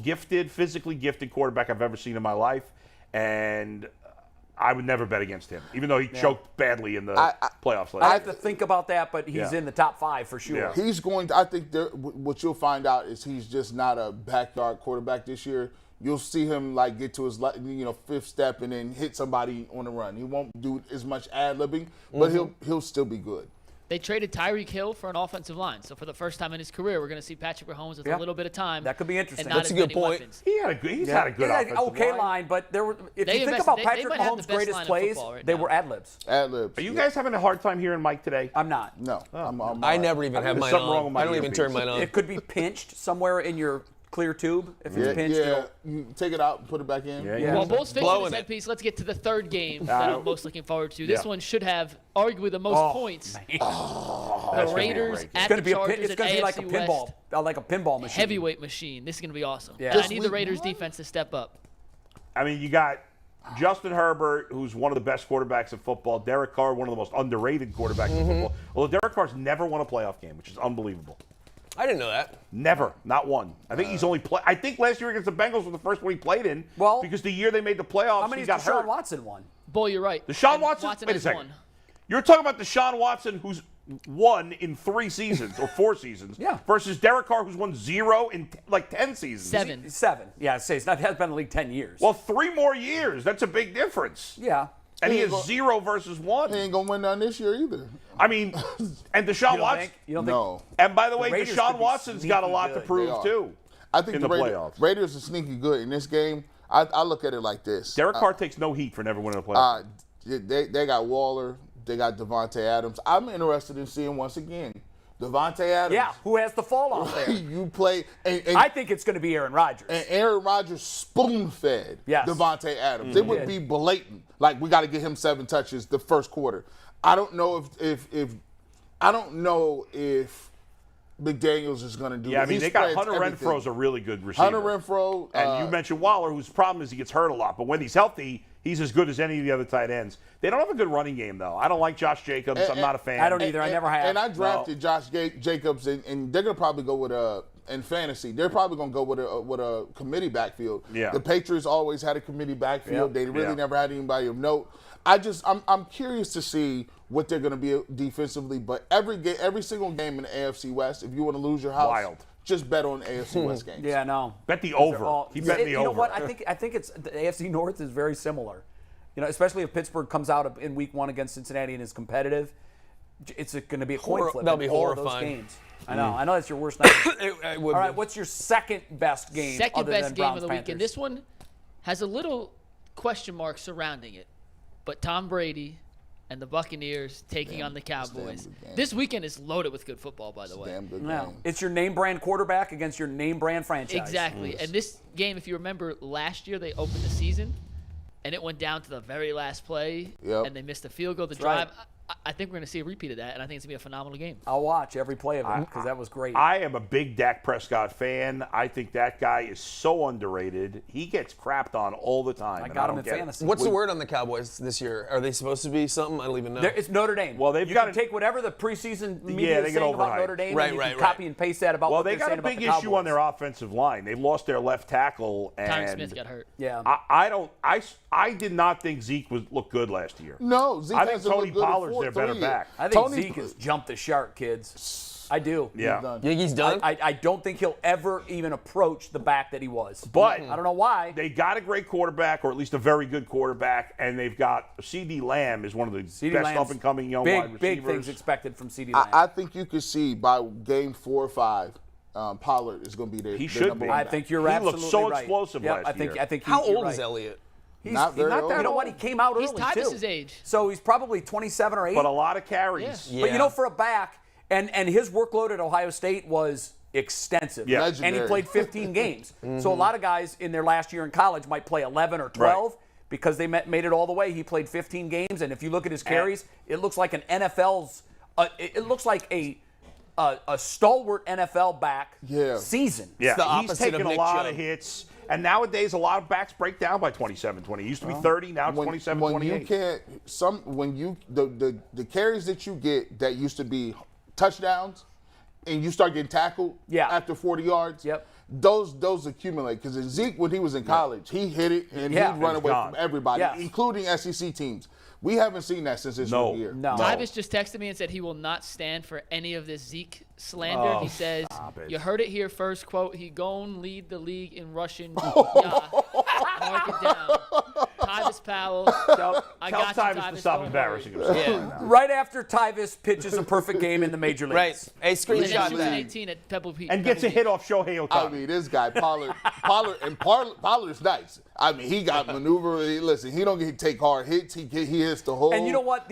I said this earlier about Schwartz. If you just flip Schwartz and Harley in the preseason and you switch their jerseys, you would be like, "Oh, Schwartz is tight. He's ready to go. Harley's got to go." Yeah. But because he had the draft pick Yep. associated with him, I think it's the same thing with Zeke and Pollard in yeah. Dallas. Yeah. Every time I watched them last year, I just kept saying, That's the guy. Well, "Why are they still investing in Zeke when Pollard is the dude?" and unfortunately for them, not for us, but Jerry Jones way too involved. Way and too They involved. paid way too much money to Zeke. Yep. And so he forces I don't think their coach is very good, but I think he forces them to use Zeke more. I think that's a part of it. Well, I'm sure Jerry tells him every chance he gets. Now, Oh, yeah. You know I'm playing this guy like a Jaguar. Right, exactly. Don't want to use him like a bicycle. So that is, There you you're go. right. what's the number one game of the week with the exception of the Browns Panthers? Rams Bills. Steve Becker says it should be, as we spoke about earlier, Broncos Seahawks. Oh, no. But I think it's going to be a 40-point blowout. I think the Seahawks are It's that not going to bad. be close. Why would The I number watch one that? game is the first game of the season. Yeah, Both I seasons. agree. It's Bills Rams. Yep. Josh Allen versus the defending Super Bowl Yeah, the champions. NFL got this matchup right That for their It's going to kickoff be game. phenomenal. Awesome This is going to game. be an elite game. And if you don't watch on Thursday, by the way, we're doing a Reddit Ask Me Anything on Thursday before kickoff. We're expanding our realm, so make sure you tune into that. I think it's me, G. Bush, and Adam the Bull doing it. Right? And then it's kickoff.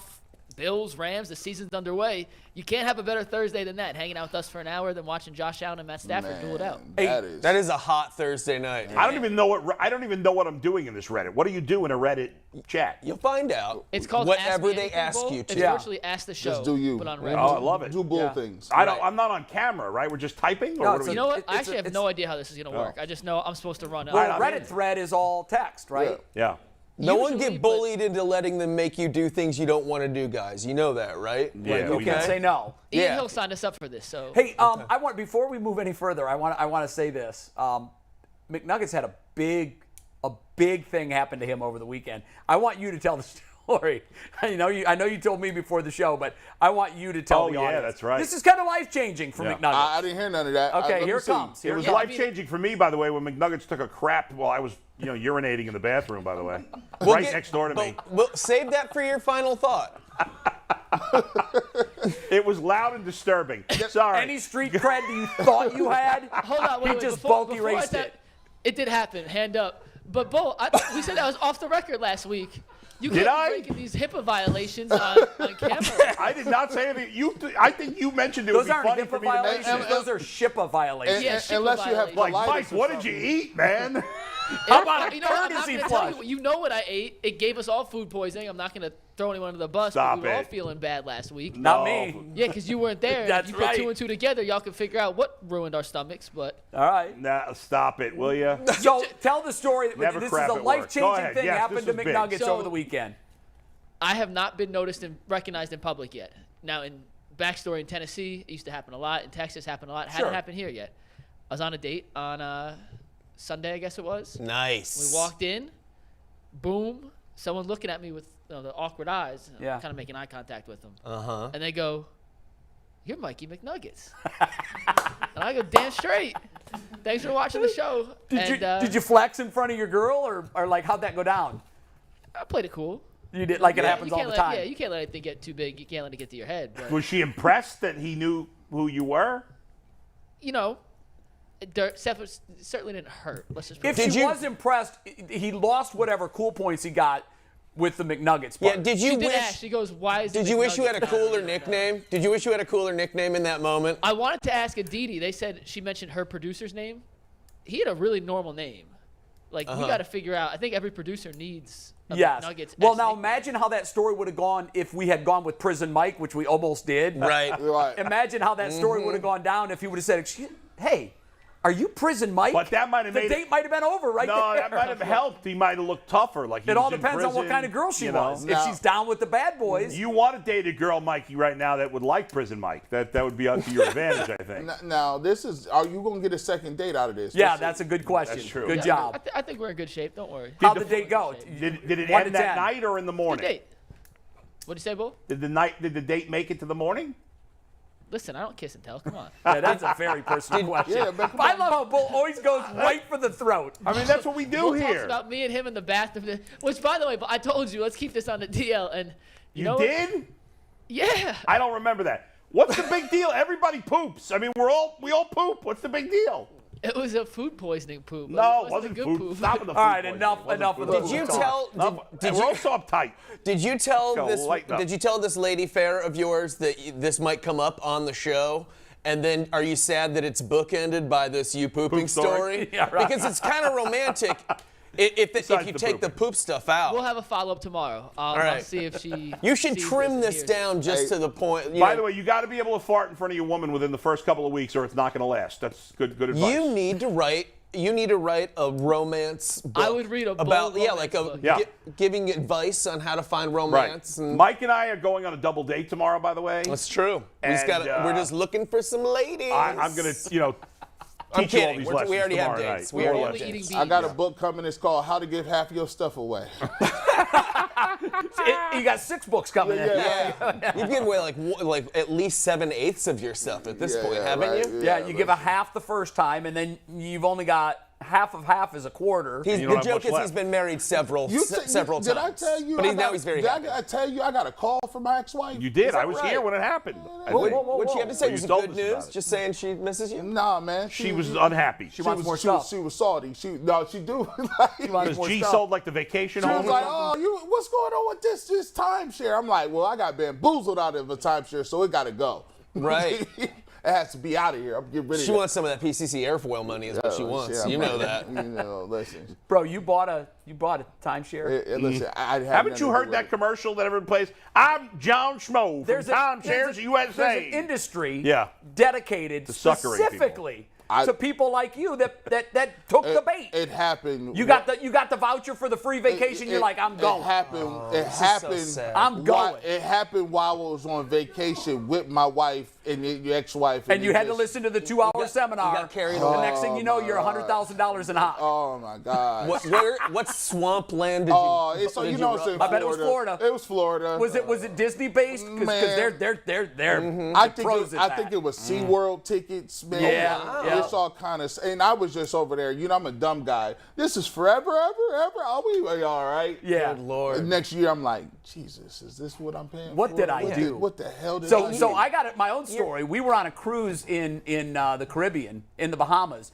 and you know that huge water slot park that they had that was showing on the commercials? Yeah. So we had a one-day port there. And they had a cruise director, or they had a timeshare director right at the base of the cruise as everybody was coming off.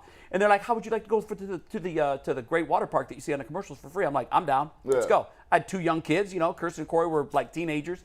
We're like, "Yeah, let's go." They said, "Okay, come on this way. We're gonna sign you up. Now you just have to listen to this deal." So they gave us the timeshare spiel, and we didn't have the tickets in our hand yet. And I'm like, "Okay, where do I sign? Let's sign this sucker right here. We're good. We're good to go. We own a timeshare." But I knew the loophole. So we went and we enjoyed the water park. It's every bit as fun as the commercial makes it look. You have 72 hours after you do. sign the You paper do. to get out. I waited till we were on the cruise ship. We were going our way, and I said, "Okay, let's cancel that cruise ship. I got my free water park." Nice. Yeah. No, That's not how it worked for you? It's a little more difficult after you have it for like 5 or 6 years. Not good. and you Yeah. want to get rid of it. Too It's just, Everybody should learn the lesson. Don't buy a timeshare. Is it on the market now? well, I'm hoping to. Well, pitch it here. Yeah, Maybe there you someone's go. You watching got to wants call to buy that it. guy from the commercials who gets people out of timeshares. I'm ready to get rid of it by like just going to one of the properties and falling down. Like Yeah. I'm trying to get it out the Oh, I see what you're trying to I get do. it. I'm trying to be. You're about to get the bag. Yeah, I'm trying to get the bag. Oh, I can't even do it. I done pulled something. I have some Youngstown friends who could see that something might accidentally burn down. See, if you know all what right, I yeah, mean. we working on it. You know what I'm talking about? That Irish lightning? Irish That's what they call it. I love that. I ain't never heard that. I hadn't heard that True. either, but I love it. You know what else is burning down right now? What's that? The Guardians lead in the AL Central. Good point. I'll tell you what, you their know- offense looked like Bulls Little League team for the last week. Hey, don't I know that's disrespectful. smudge my little league team's My reputation. team, by the way, my team is in the Greater Cleveland Championship There you round. go. Yeah, all right. Yeah, Good luck. we advanced By the way, to the championship let me round. speak That's to Guardian. cool. Can I speak to good Guardians to go. fans here? You're all embarrassing yourselves. All 7 of them. You're embarrassing yourselves right now. Of course they're playing like crap. Have you not been watching this season? What have they done all? Mikey was asking the question off the air. Were they? What was the question you asked? Were they just a fraud? Was it fool's gold? This has been the whole season. They play great for 2 weeks. They play like crap for 2 weeks. They play great for 3 weeks. Fortunately, the good streaks lately until now have been longer than the bad streaks. But they've been way high and way low for the entire season. So don't panic. I know they're not hitting right now. They're going to get going this week against the Royals. I promise you it's going to happen. They're about set to bust out. They're going to be fine. The top of the pitching staff is good. Zach Plesac, of course, in typical back-of-the-rotation Guardians fashion, did something stupid, punched a pitcher's mound or some idiotic thing, and now he's hurt. Savali, who cares? But, so let's get Pilkington in there. Whatever let's go. The back of the bullpen's still fine. I'm not panicking about the lineup. But I will say 2 things that are annoying me about Francona right now. And first of all, 3 things. Number 1, don't be one of these idiots out there who you can't criticize Francona. Okay? Francona's a great manager. I've said a million great things about him. Doesn't mean he's immune to criticism. Right. Number 1, stop freaking batting Jimenez in the bottom of the lineup. Yeah, I don't know what he's doing. What there. is he doing? I He's don't batting know. him 6. He's been your second best hitter. He's in a slump. Why is he in a slump? Because the guys behind him can't hit. Number 2, stop freaking playing Miles Straw every day. I don't care how much he got paid. I don't care if he's got pictures of you in a Ku Klux Klan outfit. All right? Do not play this guy. And he doesn't, of course. I'm kidding. This guy can't hit. All right? I've made amends. Although last night he got a hit in a key Whatever. spot and stole a base in Fine. a key spot. He's going to do that once every 40 games. And he's not in the lineup because he's a hitter. He's in the lineup Jay. because he's one of the premier center fielders in the Jay. game, and you got to be Jay. strong up the middle. No. It's just the major leagues in 2022. Who are you going to put there? We don't put center fielders in because of fielding. Every player who plays center field can field. I'm going to play Steven Kwan in center, and I'm going to get a freaking hitter in left field. That's what I'm going to do. Miles Straw. Where are you going to get this Is he hitter? really a premier center fielder? Based on what? Probably one of the best in the game. Based on what? Well, just look at the metrics. Number 1, but your Where eyes. is he on the metrics? Your I don't eyes. know. Your eyes. Every guy that plays center field is good. Almost every guy. You So don't play they're center all field. the best center fielders. Amongst the center fielders. Jay, can you name another player? Can you Call name it up. me? Can you name me McNuggets. another center fielder that is starting in the majors because of defense? No, but I can't. Listen, we got a catcher that's starting because the defense did. Catcher, I can live with it. No, most catchers can't hit. Bull. You say then you're going to put a guy in left field that can hit. Okay, who is that? Is it for a lack? Yeah, is it a lack of options? Bring up Nolan Jones. He was hitting a little bit before he got sent down. He got cold. He's a better hitter than Miles He was Straw. hitting below 200 the last couple weeks I before don't care he went about down. his batting average. At least he's got some power. Wait, How's he I don't hitting care in about his batting AAA? average, but you care about. Miles Straw can't hit. But he can play defense. But he can't hit. He has no power. He can't hit. So what? You need to be strong up the middle. You know that. You know you do. Jay, all your not at the championship teams expense are strong of having right a up the middle. zero in the lineup. He's not hitting 0. He's hitting 200. No, which he's is, a zero as a hitter. He's not a a zero. He's a zero. I think what you're both trying to say is that you wish we had some better options. They do in have center better options. field, or at least potential. some better options. No, in what center I'm field. angry. I'm not angry at. Look, he makes the lineup. He's the cook who's making the meal of the ingredients that he has in his refrigerator. I'm saying bring up somebody who's hitting in the minors. See, it's hard to do that on September 6th. No, it's not. Yes, it is. No. Because, Bull, you really want to rely on your playoff hopes on maybe one of these minor league kids can hit at the big league level too? Miles Straw can't hit. You We don't know that want for a fact. The fact of the matter is, management whiffed when they didn't make a deal at the trade deadline. Agreed, but that doesn't mean you give up. No. Why are we playing Miles Straw every Here's day? the other At thing. least play Will Benson. He's a good fielder too. The Guardians have a 1-game lead right now.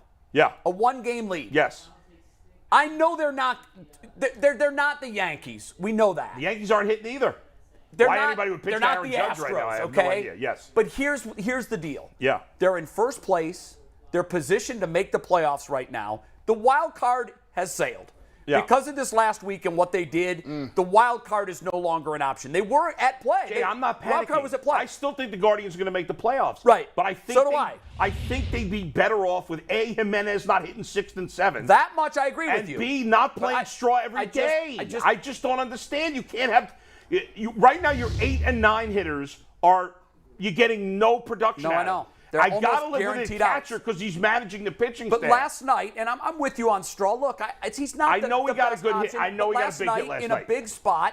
He got a single but and stole a base. But the and last that's 50 why he's in times there. he hasn't. That's not why He's in there because he can do that. But he never does. He does it once in a blue moon. I mean, come on, anybody can do it once every 50 at bats. If he only How did many it once clutch every hits has he got? 50 at bats, he wouldn't be in the major leagues. He's doing hitting like 170. I mean, I don't really care about batting average. He's hitting but still. 200. I'm going to tell you. I'll tell you this. This is the part that gets me. Yeah. See, you get your hopes up, right? Because they're playing well consistently, Yeah. right? Now you get to a point. Now you just said it. That wild card's not happening. No. They need the division team. And the White Sox are playing better now. They're coming. And these Here guys they are come. They playing were 5 better. out a week ago. If they don't make the playoffs at this point, is that a major disappointment? Yes. Huge. Yes. Yeah. Huge. Huge. And I know if you want to put all the blame on Francona, that's fine. I'm just blaming the front office. Oh, I'm not putting all of it on Francona, Yeah. but In Terry, I trust. I think it's fair just to do. be critical of Francona for It is. playing Yeah, you're Straw too allowed. much. It is. I don't want Jimenez down that deep in the lineup. It makes no sense to have Jimenez That down I the agree lineup. with you all day long, and I don't understand it. The other Yeah. thing I don't understand, and I know hindsight's 20/20, but I'm saying it in my living room last night. Yeah. When Henkes comes in and throws 4 out of the first 5 pitches aren't close, and he walks the leadoff guy in a game against a minor league team that you better win, which they ended up winning in extras. Yeah. That's fine. But I'm sorry, he's out. He's out. My bullpen's too good to let a guy who can't throw strikes lose the game for us, which he almost and did. he's had that problem before with the Wild. I know he has. So And the one thing that I know they didn't want to use Karinchak last night. I know they didn't, but the one thing that a relief pitcher cannot do is come in and walk the leadoff guy. It's the cardinal sin. Yeah. And it wasn't like he took him full and just missed. Right. No, he was a mess. 4 out of the first 5 pitches weren't Yeah. even close. Right. And now they've got to run on base, and now the rally starts, Yeah. and the next thing you know, we're in a tie game. Right. Here's a question. Do you think the front office has any regrets right now about not making a move? How do you think that if this season I ends think they like were. this poorly? I don't even know that I can. Sorry to cut you off. No, Mike, but my guess that's my is. question. If you really want to blame anybody, I'm going to blame the owner. My guess is that they probably want to do something, and they were hamstrung by how much money they could bring into the payroll. You know what? I That's don't want my to hear guess. that anymore because now they have a minority owner.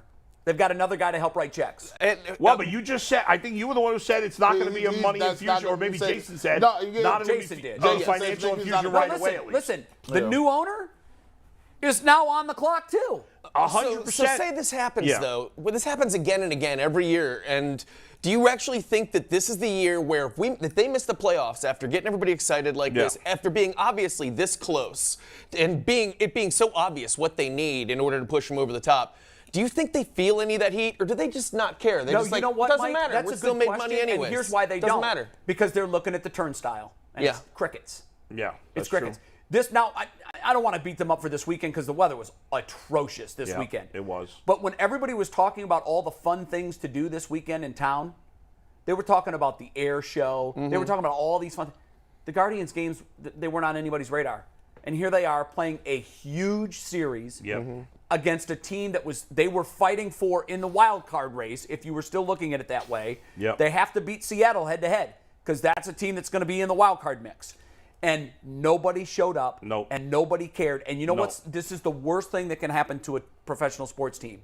Fan apathy, we have it. No, 100%. Our fans don't care. And they don't care, Mike. And for me, it's like, I know that they think being competitive is, well, look how much we've won compared to other teams. Right.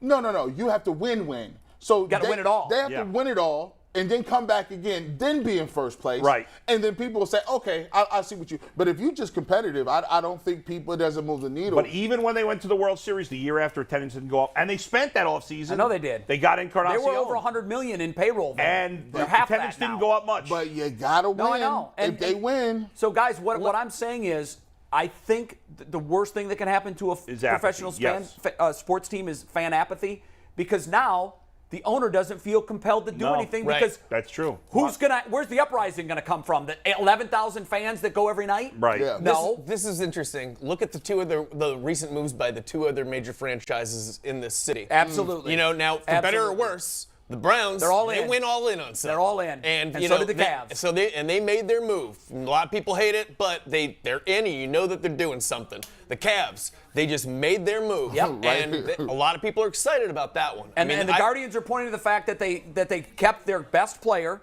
Yeah. They did it at a reduced price, which is great. I mean, if you think about it, the Ramirez move is big for the Guardians. But last year at the trade deadline, the Atlanta Braves were below 500.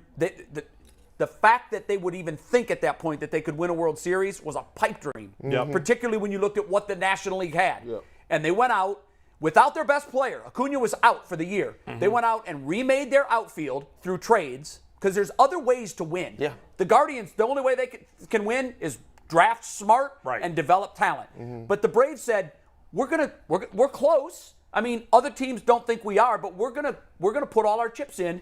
And they made deadline moves that remade their outfield, and they went on to win a World Series. And by the way, the Guardians on that same day were basically the Braves from last year. And last year, everybody wanted to point to the fact that on August 15th, the Braves were below 500, and they went on to win the World Series. Right. August 15th this year for us, we're above 500 and in first place. The Nationals, if there was a team that had a reason to do it, it would be the Guardians. By and the they way, sat the on their Nationals hands. the year before did the same thing. Did the exact they were same bad thing. too. Yeah. Credit where credit's due, though. You also Credit where credit's due, though. They also built that team through amazing trades where we ripped off other teams because the Indians front office. No, listen. It does an amazing job. But I just still think the imagine Indians what they front would They do. got a great front office. But I think the imagine front what they would office do is if they had the money. best in baseball. Now give them some I resources. cannot understand why they sat on their hands. Jason told us that, they're here early. They're a year early. They thought that they were going to be where they are now next year. Yeah.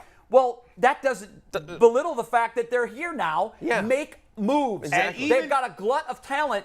Get some And by players the way, in here that can help. Even if you felt like it was a year early and you didn't want to go 100% in, well, make smaller moves to get Do something. Even if you got a decent center fielder Right. and not a star, like a do guy something. who's still good defensively but can be more of a contributor. Get the fans offensively. excited by showing you're trying. Sorry, Yes. McNuggets. What do you got? But you know what? There was no fan outrage when they did nothing. No. Right. Fan apathy It was me. is here. Yeah. And that's the worst thing that can happen to a professional sports franchise. What's the fan reaction there, Mike? We got to take the pulse of the internet real quick, and when we do that, it's brought to you by our favorites at PCC Airfoils, our lone remaining Yeah. Royal sponsor.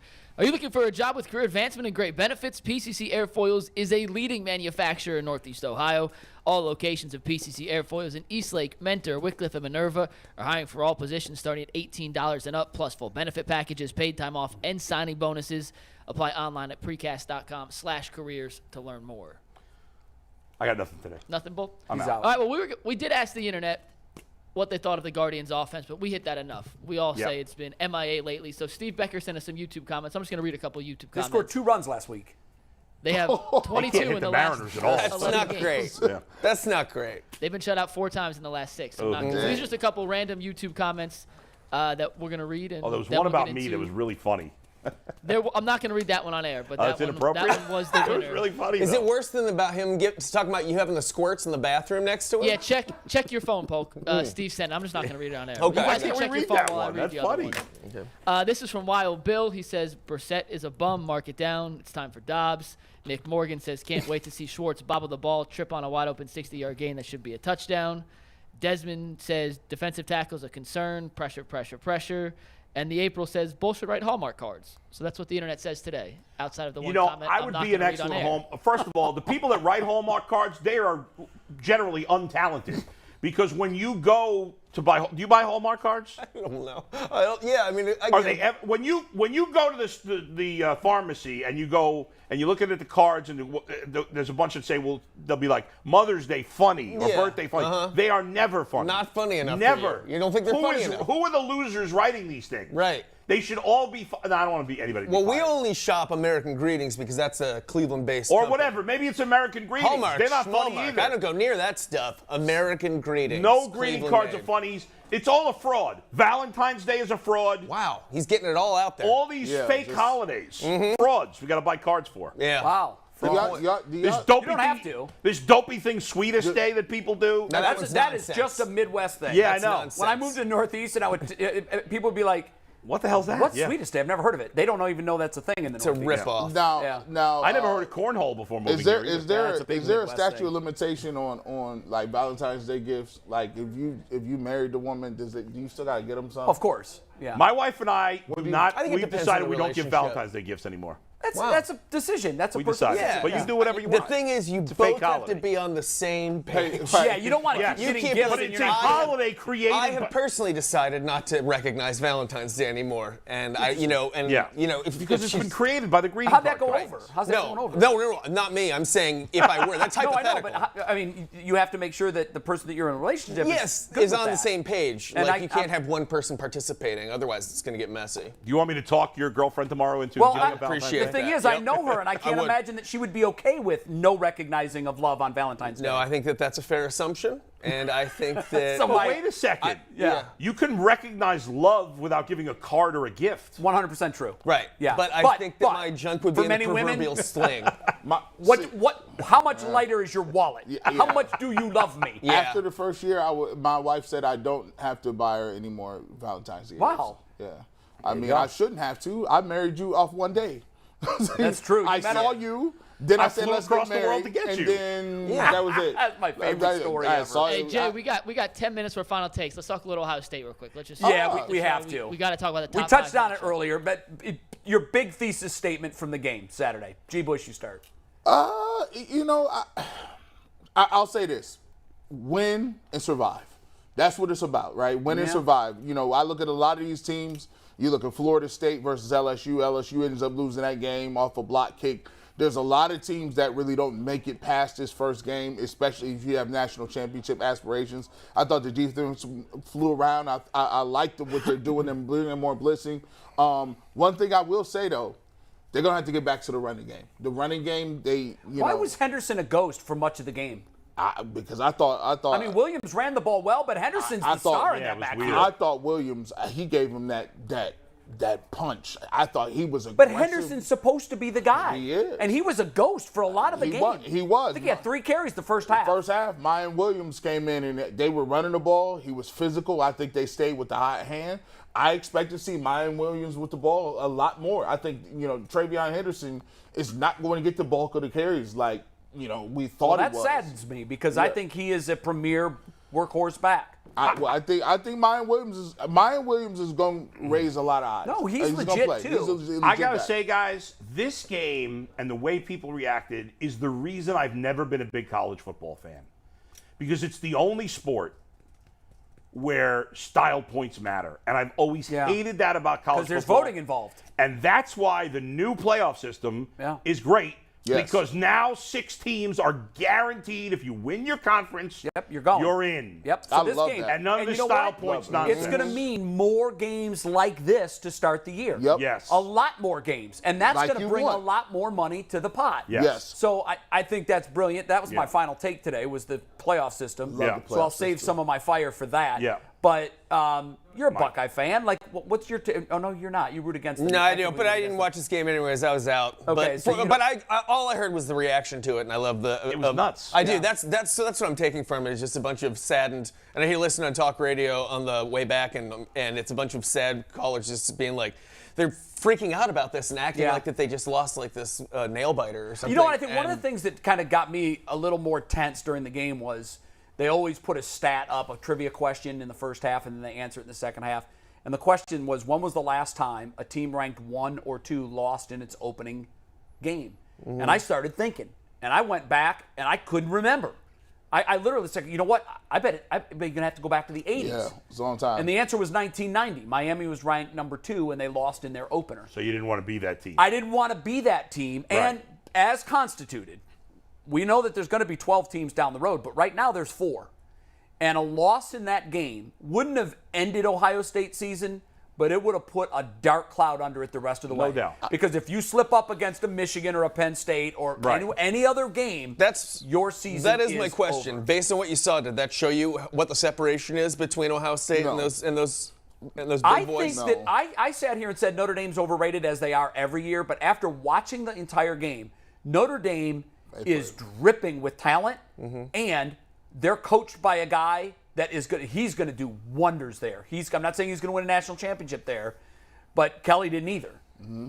He got them there. But I think that Notre Dame football is in a very safe space as long as Freeman is at the helm. We just assumed Notre Dame was overrated, but we didn't know Notre Dame well enough, right? They still, in the end, won by double digits against, even if they don't end up being number with 5. 2 of their top receivers not on the field. Here's what I love about college. For Ohio State. Yeah, college right. football, you could never, these guys are 19 and 20. Like, you don't know. You don't know. That's the great There's a lot thing. of pressure on That's kids. a great Not kidding. And every single year or every 2 years, they start over.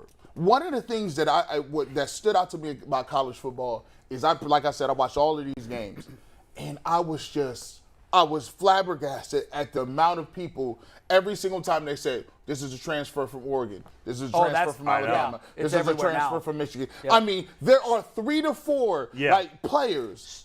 Speaking of which, G, did you guys hear? And you mentioned Brian Kelly, and you mentioned transfers. Did you hear about LSU? I think they were the only SEC school to lose their first game, and one of their players got into a fight. Apparently, that's the report, with Brian. Not a physical fight, but they were screaming at each other with Brian Kelly after the game, and he's already going into the transfer portal at 1 game. I mean, it's free agency. That was a fake story, Bull. It That was is. a fake story. What's that? He's not really in the that was a fake Brett McMurphy account that went viral. Oh my God! You got both I sides.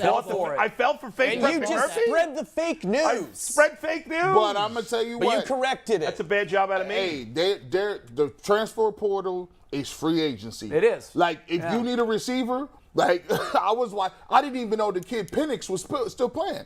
I thought he was done at Indiana. I turned the Washington game on. He's starting for Washington. Yeah, right. I said, what? In no sit down a year, nothing. It is free agency. People Love it. Well, the kid that left Ohio State, the McEwen, the quarterback, that went to Texas, I thought he looked like garbage Saturday. Oh, he didn't look very good at all. I mean, he's supposed to be, he's got I this didn't big see it. NIL deal. I and didn't see it. He was the most highly rated quarterback to come out and whatever, and he did not look good at all. Spencer Rattler looked terrible too. I thought he was going to be. My takeaway on Ohio State is I panicked early until I realized how good Notre Dame is. After that first play of the game where they ripped off the 45-yard run or whatever it was, and all of a sudden they take the tight shots of the Buckeye defenses, and they looked like they were shell-shocked. They looked around, and you could tell they were looking at each other like, do we suck again? Are we still trash? bad? And they gave up a field goal there. I thought it was big to hold them to a field goal. Then the touchdown was what it was. But after the 12-minute mark of the second quarter, so after the first 18 minutes of the football game, they didn't score a point. And so the defense, by being much more aggressive and much more creative with their blitzes and everything else, they look like they are wildly improved from last year. And the offense, I wanted to see more out of, but when Smith and Jigba went down right away, and Fleming couldn't play, and I was concerned that Henderson wasn't in there enough. Yeah. But the last 2 touchdown drives, they had figured it out. The last one, they went 97 yards. They started at the 3-yard line. The game was in the balance. They looked terrific on that drive, and I think they're going to be okay. They'll figure it out. By the way, did you see the Iowa score? Did you guys see this? Yes. I did. 7-3. They won 7-3. But here's why it's unusual. They didn't score a touchdown. They had a field goal and 2 safeties. Against South Dakota State and FCS. Against- Oh, my God. That's the most Iowa game ever. 7-3 with not a touchdown scored in the game. Nope. 2 safeties. A field goal and 2 touchdowns. 2 safeties. They got a safety in the third quarter and a safety in the fourth I wonder quarter. if that's ever happened. 7 Stats points. department's on. I mean, first of all, the likelihood of 1 safety, very rare. Yeah. 2?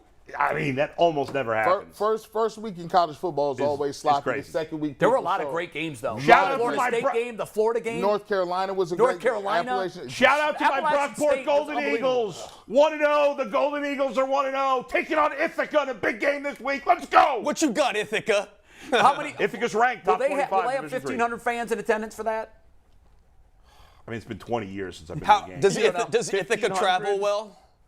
I think I don't know if I actually don't The know if that Ithaca game's at fan home or on base? the road, but Ithaca's top 25 Division III team. All right, wonderful. Beautiful stadium, by the way. Okay. Before we do Nuggets? final takes, we just want to give Jay Stevens from Locked On Buckeyes. He came on last week, said, "Hey, pump the brakes." Notre Dame. Yeah, he said it was He going to be close. absolutely The did. four of us, we all thought there was going to be a blowout. Yeah. Now, Yes, And he he was did. right. He did say Kudos it was to going to Jay be Stevens. close. Y'all ready for some final takes? Let's do them. And I can't wait to disagree with Jay's because he already told us what it is, and he's so wrong. But Bull, I'm not you wrong. start us off. Proven exactly 100% right. But go Yes, ahead. I'll be really quick here. This is my favorite time of the year. It is the best time of the year. Even though it stinks that we haven't seen the sun for 3 days, there's nothing better than this. We have baseball, the final 4 weeks of the season leading to the playoffs, and the start of the NFL season. I had 82 fantasy football drafts this weekend, and I dominated all of them. And I'm going to kick everybody's ass.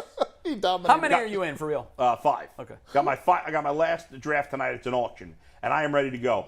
2 days till football starts, 5 days till the Browns starts. I can't wait. There's nothing better than September, baby. I'm going to give you my fantasy team, the password, just to play it for me and just win. Do you have Is that a team, okay? really? Yeah. I'm happy to help. All right. By help, I mean I'm just going to give you the password. Just Okay, to fine. make sure I win it. I auto-draft it. It's a disaster.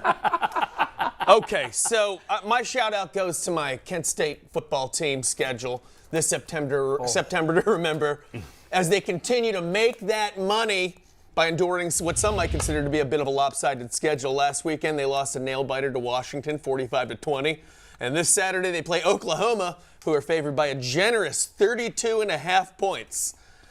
My boys are still not out of the woods after that, because 2 weeks later, they'll face off against Georgia in what is sure to be a game for the ages.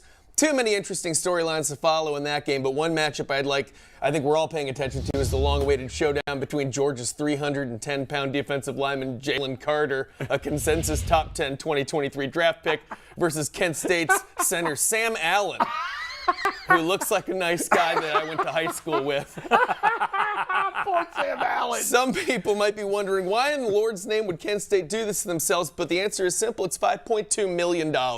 That's how much money Kent will earn from being the sacrificial lamb that helps these 3 major programs rack up an easy early season win against what is technically a Division I team. And I, for one, salute those brave young men for their sacrifice, because what you're doing out there right now is not just risking life and limb and potential emotional trauma for yourselves, not even just for your football team, because that money that you're making through your sacrifice will help fund all of Kent State's athletics. By getting pummeled by these future NFL stars, you're going to be helping Kent State's field hockey team, their lacrosse, men's and women's cross-country teams.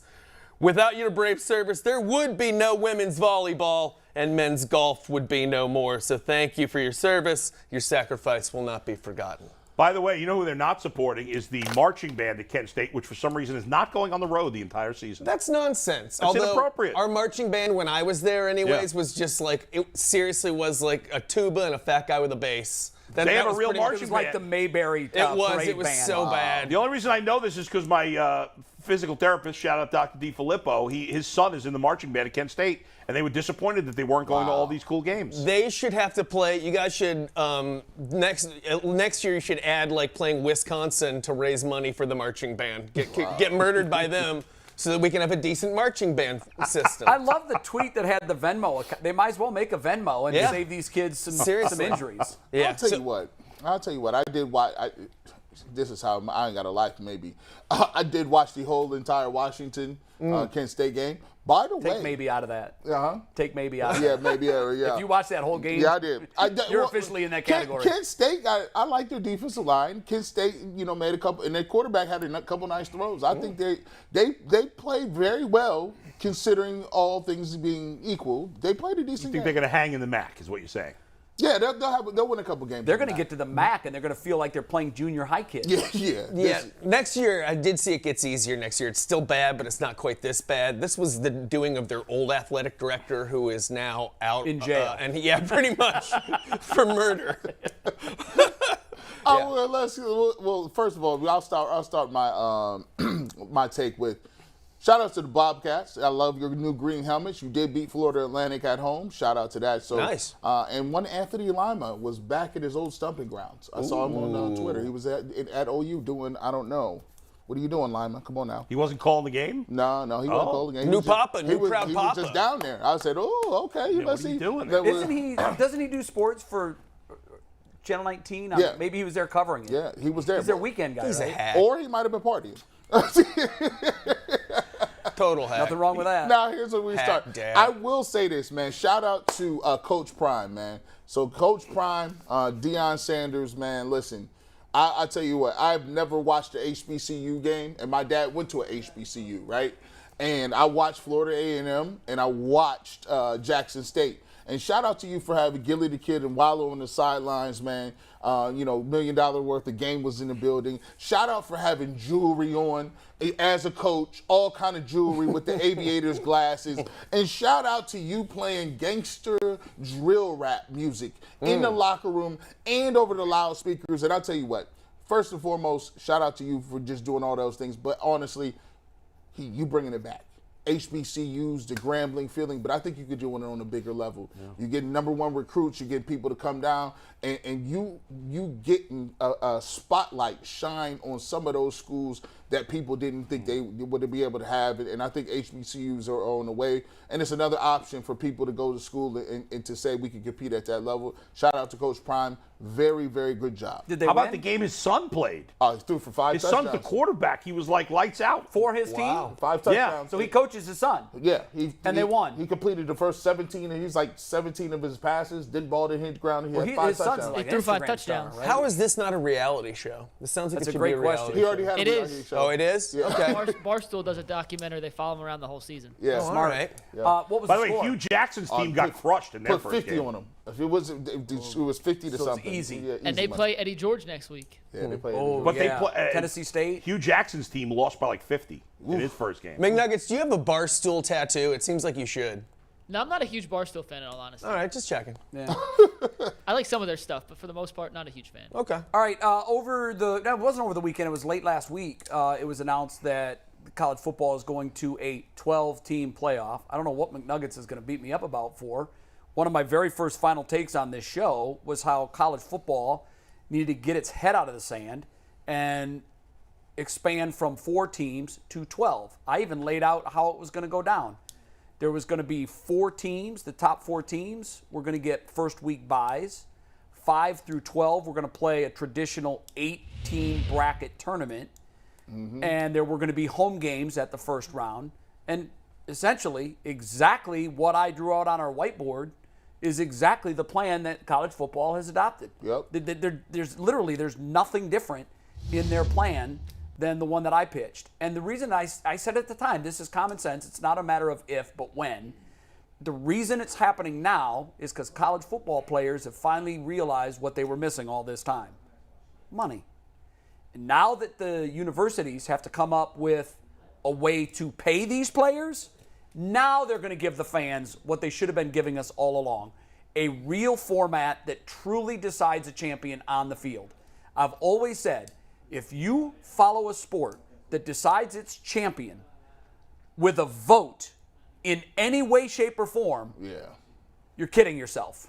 It's a mythical championship because the Notre Dames of the world and the Ohio States of the world, whether they're in the top 4 or not, are always going to get the votes because they travel, they have alumni, they have money, and they're worth putting in the tournament because they're going to fill stadiums. Now, with this 12-team format, you are going to get, at the end of the season, for the first time ever in college football, a 100% true, authentic champion.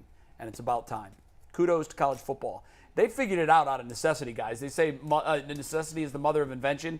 They had to come up with this. Early as next year. I know. They should start. And why so soon? Because usually in college football, stuff happens with TV contracts 8 years from now. Because players are going to get that bag soon. Yeah. And they better find a way to make money to pay for it. And this is essentially an 11-game bake sale that is going to make mad money. Oh, my God. Mad money. Instant must watch. So, You think they saw your wipe-off board thing and took it? Yes, you think they did. They had somebody. You have your attorney looking into it. I didn't copyright it. Look, guys, what I did, and I said this at the time, I'm like, this isn't an out-of-the-box crazy theory. Yeah. It's common sense. And you got people who are going to embarrass themselves like Mike and me. They're going to say, now the regular season doesn't matter, which is stupid. Nonsense. First of all, regular season matters more. Much more. Way more. Not even and even within the 12, the top 4 seeds get a bye. It hasn't been worked out, but the top 4 seeds will probably get a bye. And then the next 4 still have something to play for because being home in college football is huge. Especially if you're going to play home games in the first round, which they should. We got to go. McNuggets did no time to rebut because you're wrong. The game's You now. guys boxed me out. I see Every We filibustered game him. matters. Every game matters now. All right, we'll let McNuggets try to dispute that tomorrow on the show, and then we'll shoot him down like the McNugget that he is. Thanks for watching. We're on a 22-hour break. We're back tomorrow, Wednesday of game week. Big on the plate. How will the Browns' defense match up against Baker and the Panthers' offense? See you tomorrow. Thanks to Aditi. Thanks to Jay Feely. Thanks to you for watching. Enjoy your day. Catch you tomorrow.